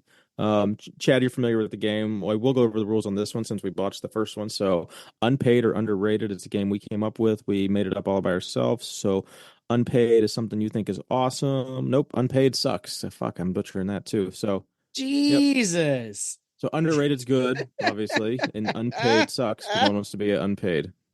It threw me off not having this shit there. All right. So God, this really is fucking me up. Chad, unpaid or underrated coleslaw. What's your opinion on coleslaw and why? Coleslaw Tell me your is. druthers. Oh God, it's if is there something worse than unpaid that I can rate it? Like I fucking it hate is. I hate coleslaw too, man. God, it's is it not just trash? It It can is be the great. like I've been everywhere. Everybody's like, try the coleslaw. It's so good. No, I don't want cold cabbage mixed with mayonnaise or vinegar. Yeah. My wife made one and she makes a spicy coleslaw. Mhm. And like I put up with it because I need my veggies and she does the cooking. So what am I gonna do? Tell her I hate this, don't make it. But like ultimately, if I never had coleslaw again, except for the KFC coleslaw, that radioactive green bullshit doesn't even count as coleslaw. I'd eat that all day. Yeah, it's pretty good. No, it is terrible. I would no. It can take a hike. Is it It, no? Is that like a Southern cuisine too? Like, is it? Are you an outlier down there, telling people no, you don't want Yeah, it? I think so. Because like, especially in barbecue joints down here, like it's always a side. Mm-hmm. And there's this one restaurant that we Down in go to, Talladega. or we used to, that we used to go to a lot. It's called Top of the River, and legend has it it's the best coleslaw ever made. Still, I would say hot garbage, but it's actually cold garbage. So you keep trying it though. Why do you keep trying it? I quit trying it now. Okay, okay, you quit trying it I now. don't. because It's not like I'm maybe because maybe one day, Keith, maybe it'll hit me just right. somebody I Now, think a I restaurant really, here in Hamilton made coleslaw once that I actually went. I would try that again, and that's a lot. I fucking hate cabbage in general, so yeah, I'm cabbage is with you, terrible. buddy. All right, Big Chad. Number two here. We're gonna go with liability waivers. Liability waivers are underrated. Everybody needs a liability waiver if they have something going on at the house. Hey, come swim in my pool, sign this. You own a home gym. It just protects yourself. I mean, it's, in society these days, we're very litigious. And so waivers generally protect you for the most part, if they're written. Big fan.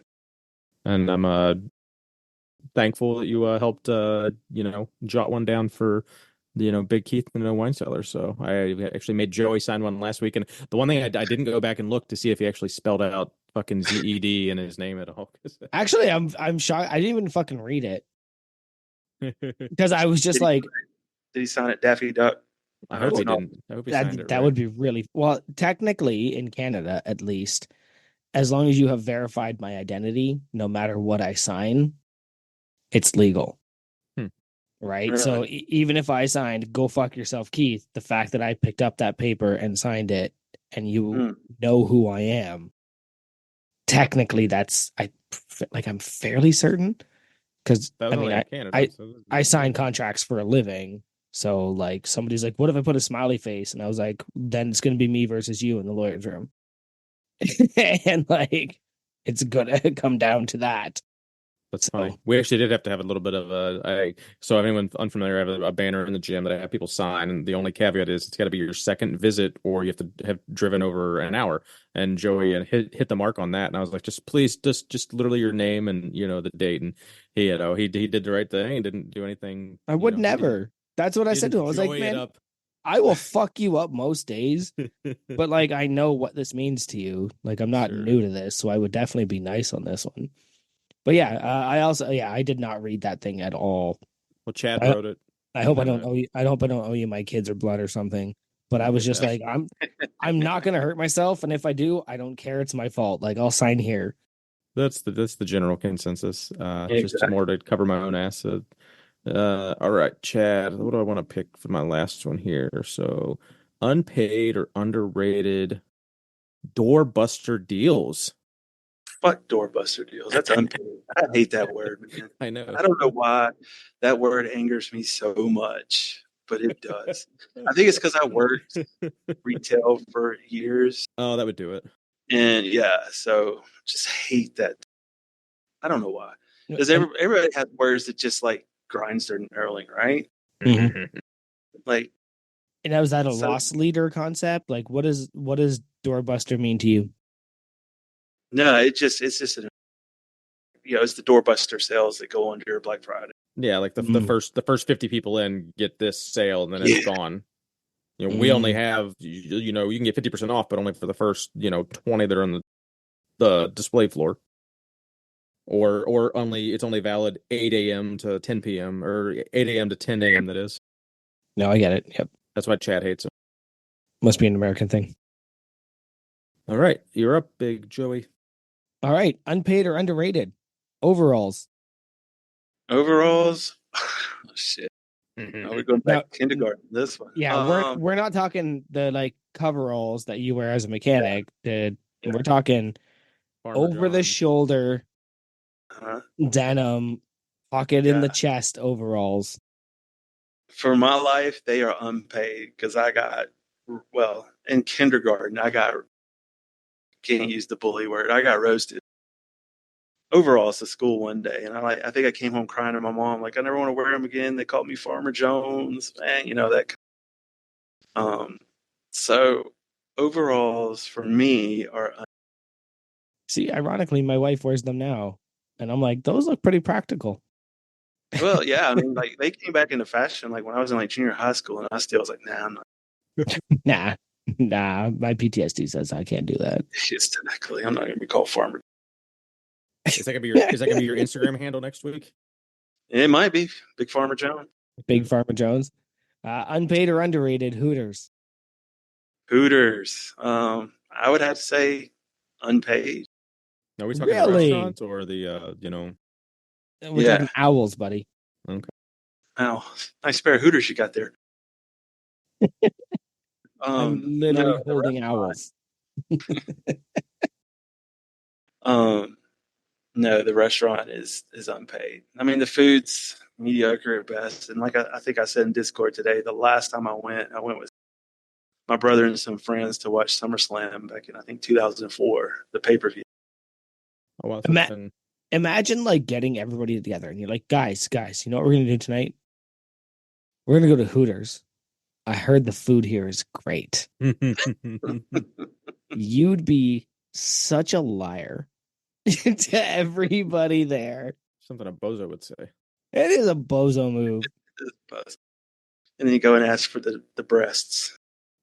Oh yeah, Chicken. yeah. That's actually one of my favorite Family Guy lines is when his hair goes white and he goes, well, I'm officially a white-haired old man. Time to go be a problem at Hooters after 9. Oh man, I wish I'd have watched Family Guy for. I'm pretty certain I've memorized that show by now, but that's definitely one of my favorite Hooters related things. I know which car is yours. uh so I don't think I have any more Hooters in Canada. I think there's one in downtown Toronto which has a rooftop patio. But I haven't been down there recently, but like they're just gone up here. Yeah, they're hard to find down here. I remember 20 something. I think there were 4 or 5 in the Birmingham area. I think there's one now. Well, the whole restaurant concept, it doesn't fly up here for whatever reason. I mean, for whatever reason, I can tell you 1,000 reasons. Like we just don't give a shit. And I said in Discord today, like that place around the corner from my work, like I used to go and like they were hiring clearly in conjunction with the strip joint down the road. Like there was no way they weren't. And you would just go and I'd sit and have a beer and the server is as the server is, and the dude beside me is being creepy and I want nothing to do with it. And that's when I was just like, okay, they have my favorite beer on tap, and that's a bonus. And then suddenly I was just like, wait a minute, they don't have my beer on tap. I'm not going there anymore. I thought that was so funny that I was like, that was the thing bringing me there.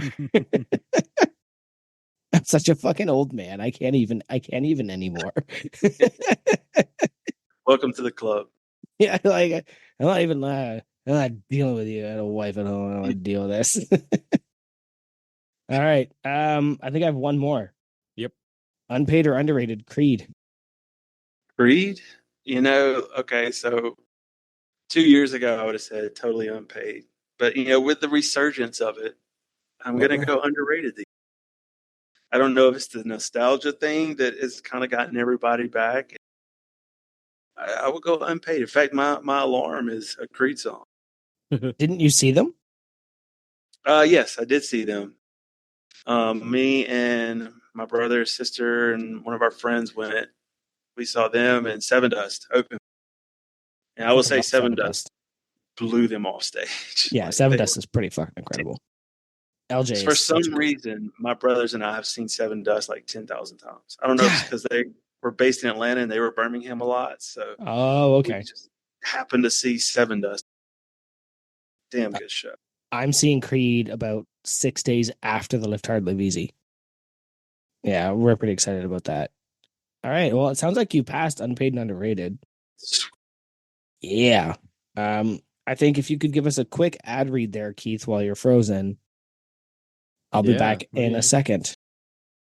Yeah, so everyone, you should be familiar by now with our affiliate links. They, make us minuscule amounts of money. So, keep using them for the next 20 years and eventually we can buy a speedboat. So, Obsidian Ammonia, Barbell Rescue, I think today or yesterday was Kim's 2-year anniversary from opening up. So, I believe he's on a 20% sale, but probably don't take advantage of that because then you can't use code unpaid. So, wait till June comes around, and then you can use code unpaid again. But no, if you really do need to save that 20%, go ahead and take care of it. But if you want to support the podcast, I don't think you'll be able to double stack those discounts. So you're not really gonna be helping us out anytime soon for that one because I think it runs till June. And then Home Gym Con, it's already getting scheduled in Louisville for 2025.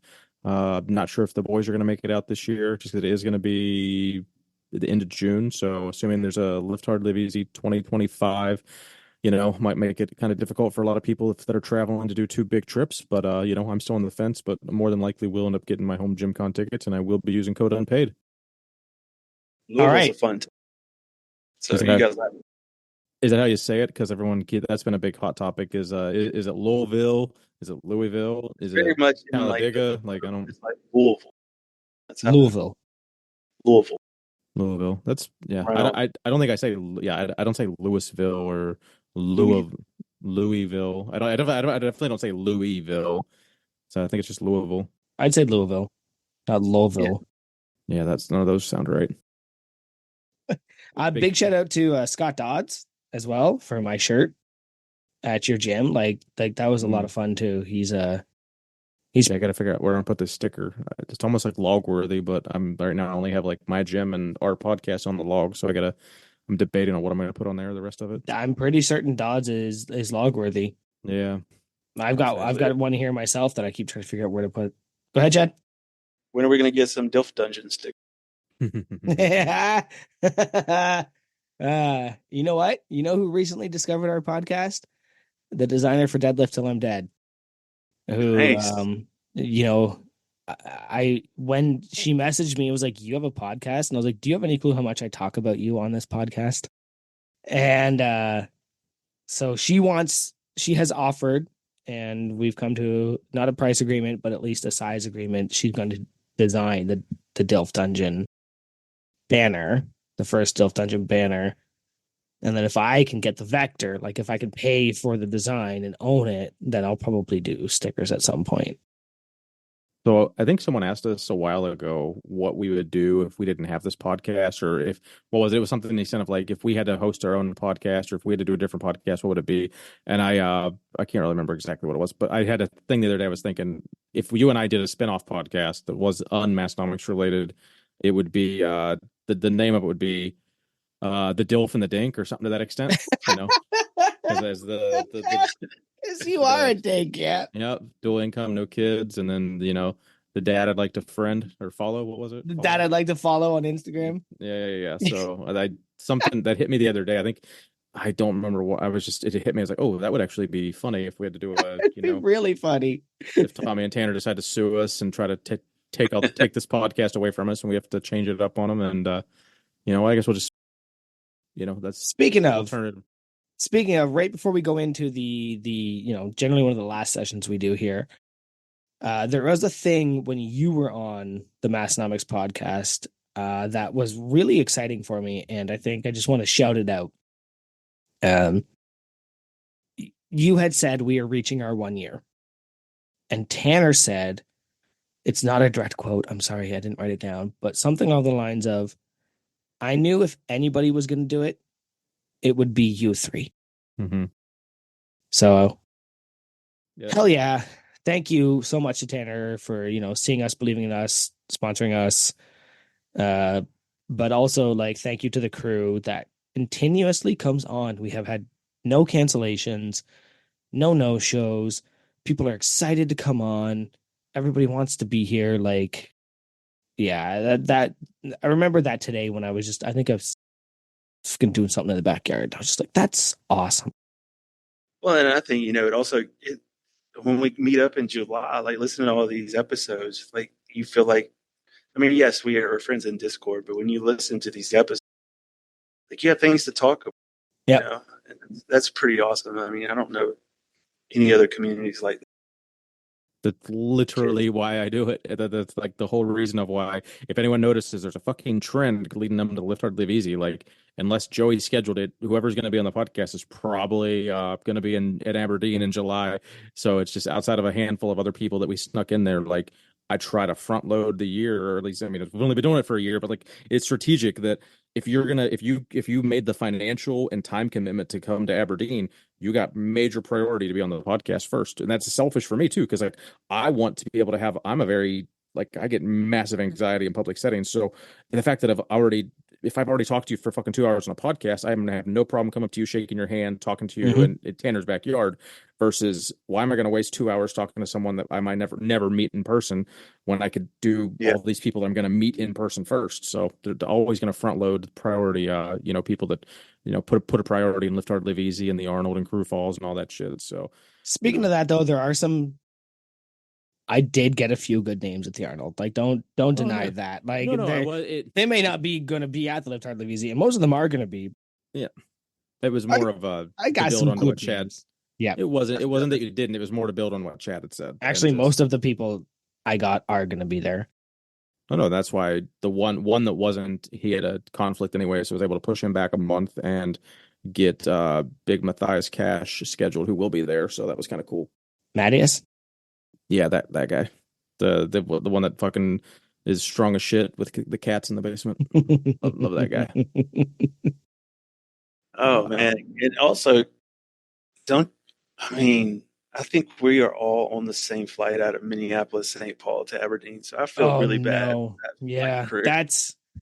I said last week, I can't believe, I think I said it to Steve when he was here for GGC, how much I've committed to for the Thursday night. I have like a 7-hour layover in Minneapolis. Like, I'm just going to be fucking hammered. Like, what else am I going to do? Yeah. And I mean, just sit there and drink. I mean, just drink your $14 airport beer. I can't sleep. I'll never sleep in somewhere public. I can't leave. So for 7 hours, what, I'm going to pound energy drinks and like hope I don't die? Like, I don't know what else to do than like have a drink an hour. If you really want to spend a ton of money, that particular airport does have a hotel.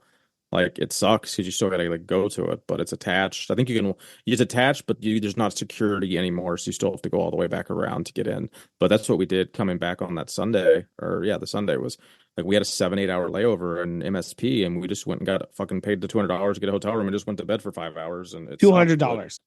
I probably it wasn't for a nap. I mean, basically, could do that. I don't know. That was more of a. I think the flight from Minneapolis to Aberdeen is just going to be filled with a bunch of big drunk dummies. Is what's going to happen there. And then we're going to go to karaoke and we're going to go to Pounders, and all of us are going to be like, we're going to go home and go to sleep. We're drunk. I think me and Ryan, Red Ryan, Big Jack and Ginger will be on the same flight out of Atlanta. Oh, nice. And then I think everybody flying on that flight to MSP at Aberdeen. No, you better keep your Discords on, because it'll be one of those. We're at this pub for like this next 5-7 hours. And then I'm just praying Dammy and Jen Dammy can still drive me to the hotel, because I won't have any other way there. I'll fucking walk too. That's the dumb part. I'll put my headphones in and just go until something else happens. Just go full Bizarrotron. Just start walking. Just end up somewhere. Yeah. I'm in Sioux Falls. I'm at Bryce's house. Hey, man. All right. Get a picture with you and Tanner's 100s. Oh, Tanner's Hundos? Yeah, well, Bryce's, but yes. Big Chad, do you want to flip the script on us and ask us some stuff? Sure. All right. Big Joe, I'll go with you first. Mount Rushmore of not openers, not entrances, not surprises, but Mount Rushmore of, this may have been covered, I'm not sure, of moments in professional wrestling. Just moments that stand out to you. Okay. Someone's in the ring. Goddamn if I can remember who it is. Okay.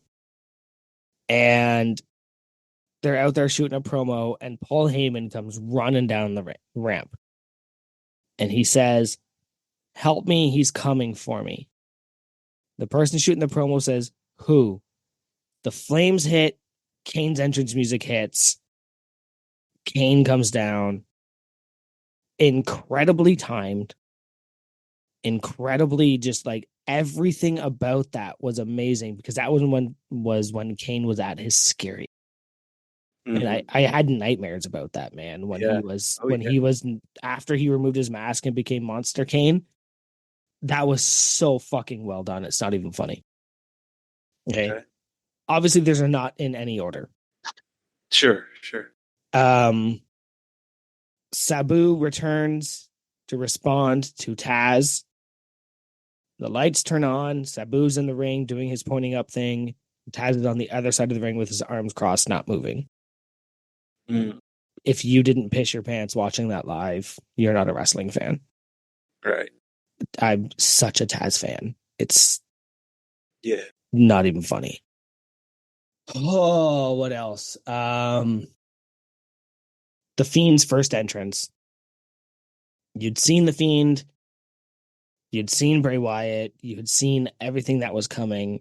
But when that music hit, and it was a remix of the old music with a heavy metal twist, and he had that lantern of his own head, just groundbreaking, utterly groundbreaking.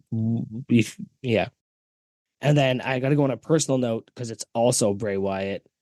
Here in my city, we were at a live show, and Bray Wyatt did came out to the Fireflies and everything like that. Now, I've been in live shows with Kane, made eye contact with Kane when he did like his big fire thing. I've been at live shows with Stone Cold and The Undertaker and everything like that. But Bray Wyatt, when he came out that day, it was not a recorded event. But the whole place went quiet when the lights went out and the Fireflies went up. Mm. And you knew he wasn't there to win the match. You knew he wasn't there to like put anything forward. But damn did he ever hold a crowd. Yeah.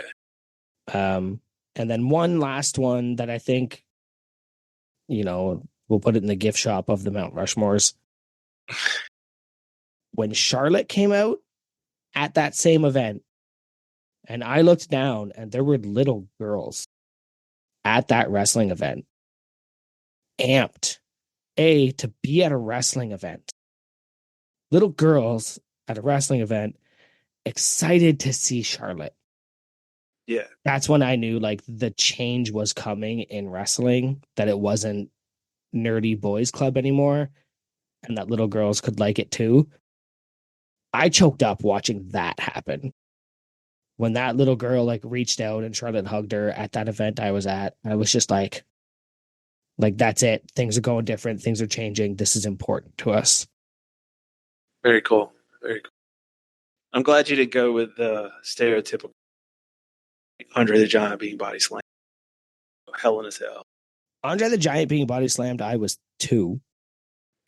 Yeah, Hell in a Cell.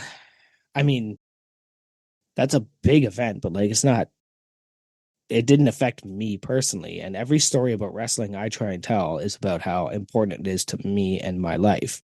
Yeah. Right?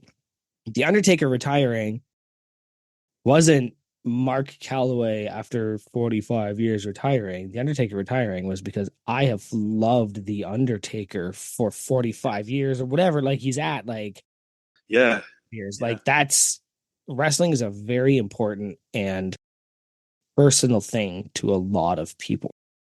Oh, for sure. There's no hockey player that debuted in 1984 that you watched retire in 2021. You didn't grow with him. You didn't live with him. You didn't like become an adult watching or him. watch his evolution. Yeah, absolutely. The closest thing is Tom Brady as far as that. Like he's like literally the longest like career at an elite level, but even that is like 15 years less than. And then he cashes out on a Netflix thing and whines about the whole thing. So Yeah. fuck Tom Brady. Didn't make fun of my wife. Oh, I didn't know they'd make fun of my wife and sister. It's a roast. But the only time he got up to say anything was when they were talking about his fucking owner getting a hand job. Like, shut the fuck up. A hug. It was a hug. Yeah. Or a massage. And he got up at a roast and was like, don't say that shit again. Yeah. Do you know where you are and who you are? Like, relax, man. There's nothing off limits at a roast. No, absolutely. Well, there is apparently if you're fucking Ken Brady. But anyway, that was a great question. That was incredible. And thank you for letting me explore that because for sure. I feel like if I had some advanced notice, I might have given maybe one or two different answers, but all of those were very personal answers. All right, Keith. What you got, buddy? FMK, West Virginia, the color orange, home gym. This is fucking brutal. Wow. I guess I got to kill West Virginia. I mean, that is my home state. I love all their sports. I mean, I only get home maybe once a year now, but yeah, I mean, home is wherever my wife and fucking cats and my gym are. So I guess that's West Virginia's not really home anymore. It's just where I'm from. So killing West Virginia, even though I love it. I guess I'll fuck Orange and marry home gyms. Yeah, I think that's kind of the order I thought it would. Yeah, because I could have a home gym without Orange, but I couldn't have Orange without a home gym. Right. I don't know if I said that right, but yeah, I would. Yeah, Orange is very important, but home gyms are more important. I hear you. That was a tough one. Yeah. I don't want to make it. No. Then one more for both of you guys. This is more of a serious goose question. I just like to ask.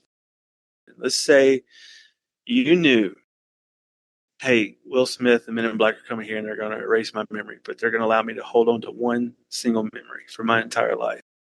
What would it be? Everything else goes away. What would be the one? Marrying my wife. Nice. Because I think because the other answer would be my kids. But I think marrying my wife would trigger, I still need to take care of these small, loud strangers. Mm. I don't think it would change who I am. I think it would just change how I approach it. So definitely that one. That's a good angle on the question. It's good though. Yeah, well, I'm looking at it pragmatically. If suddenly I walked in and I was like, oh, that's my wife. I love her. And she was like, these are our kids. I would be like, these are our kids. I wouldn't like fight it or argue with it. And I still think I'd be exactly where I am right now. I go lift big things. I go put down rock, lift barbell. Rock, go up. So I think that would hijack your question a little bit, but I think that's my perspective on that one. I like it. Of the same vein, I mean, obviously, like I'm not gonna pick, like if you said excluding family stuff, I'd have a whole different, caveat of like lifting stuff, massonomic stuff, meeting people in person, awesome stuff like that. But like, at the end of the day, the most important thing in my life is my marriage and my relationship with my wife. So, the weekend we got engaged, honestly, that was more about us than it was like a wedding is usually about other people and shit. So, getting engaged to my wife, that was very important to me. Cool bean. I like it. Well, that was a good one. You want anything else, buddy? You want to bring us in for a landing? Yeah, that's it for me. I've enjoyed this. That was fun. That was a good question. That was actually a good question period. And like sometimes people don't come in with questions, which is also fine. But I do think part of the whole ask us a question thing is really just so that crew can find. We ask so many questions about crew. We talk about ourselves a lot, but I'm sure there's stuff out there that just like people just want to know or think they could roast us for or like any reason. That's why I keep doing it. I think it's a very important one. And then also it has led to the Mount Rushmore. It has led to Unpaid and Underrated, Cake or Fake. Like it's led to so many cool things. Tanner asking Keith the Mount Rushmore on the Massonomics podcast and claiming they invented it was really funny. Because I do think that was Big Garrison that did that. Big Andrew, right? That invented that one. I'm not sure. I can't keep anything straight. Like I don't know what the fuck is canon on our podcast and their podcast anymore. I really don't. So, Like I'm like, did we do that? Did they take that? Like I know I stole some shit from them, but did they steal anything from us? I don't fucking remember. well, Maybe. I was fairly certain that Andrew Garrison did the Mount Rushmore thing, and then it moved over.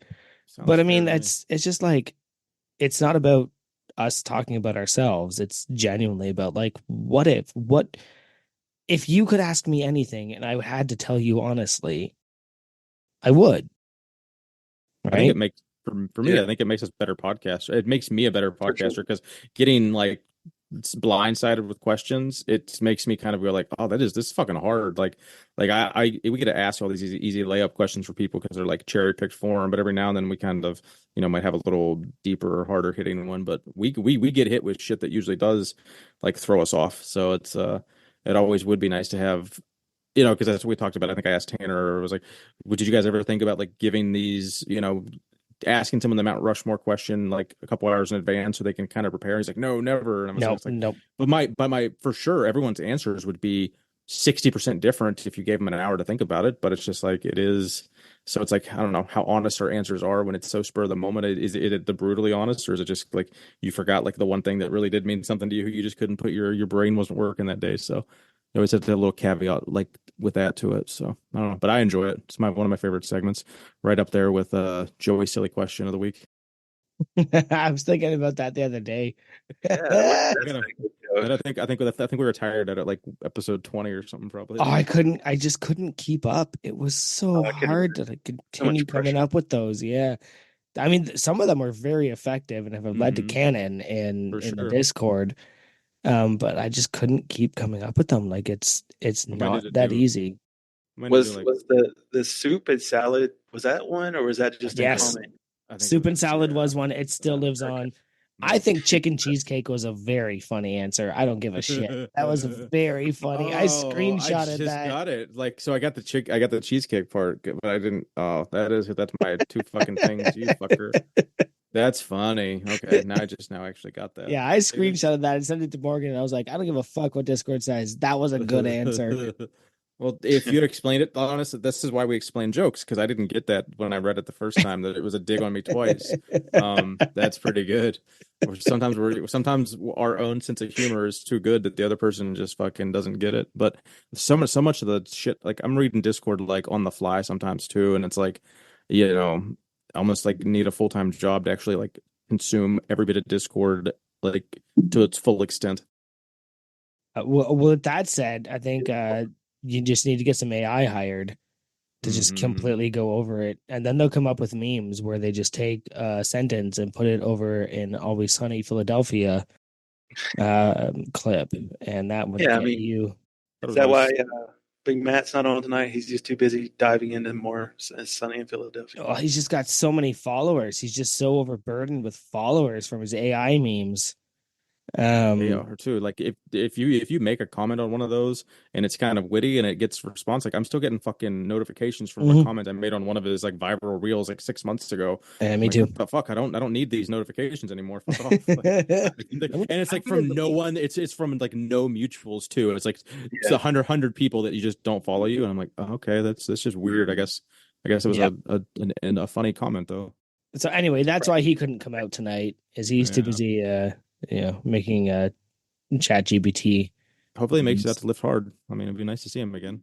It Like would be I'm nice to see him. would And love a he's gonna podcast. outdrink me. I know we joke about it a lot, but he will outdrink me that He's night. gonna outlift me for sure. I know that. Little fucker.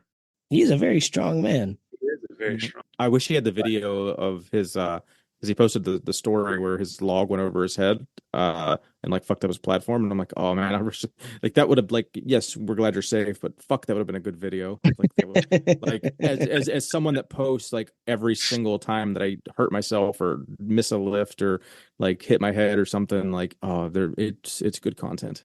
A big shout out to Nate, who post or Big Nate, our producer, for producing our podcast, but also for um, posting that he had a hornet in his gym. And what he doesn't understand is he was like, well, in the garage, I get hornets. I'd never have this in the basement. I get hornets all the fucking time, Hmm. except they're usually wrapped in webs and killed by spiders. That's why I refuse to kill all the spiders in my basement. So he was like, "That's so fucking metal, dude." Yeah, that's I do not. I don't play well with spiders. I'm Yeah, surprised so that. yeah, I every once in a while I have to go and vacuum up dead hornets wrapped in webs, and I refuse to wrap up the spiders because thank you, sir. Thank you for your service, spiders. That's smart. That would freak So, me out though. If I'm like mid lift and a fucking spider comes down on my chest when I'm benching or something, I'd probably shit myself. Yeah, me too. So where do we find you at? Who wants to go first? Chad. You can find me, of course, in the Discord. Instagram handle is Chada underscore CHADDA underscore Hoochie HUCCI underscore strong. Chada. Oh, I just actually got that it's like Chattahoochee, like the song Chattahoochee. in the Yeah. playlist. It's Wait, better on the it's river. better when we explain stuff. yeah, he's Angry. from way down yonder. Way down yonder. It's a good song. And it gets hotter. Well, I'm Big Keith. You can go follow me on Instagram at KeithHoneycutt73. Go follow my Orange Jam, then a wine cellar. I did something that made Joey laugh. I just fucking died. You didn't realize it was Chattahoochee? No, I didn't. Like I you was just, like, you just what looked is- at his name and you're like, what's Chattahoochee? I thought it was like Hoochie Daddy, like the shorts, like short shorts, like Hoochie Daddy shorts.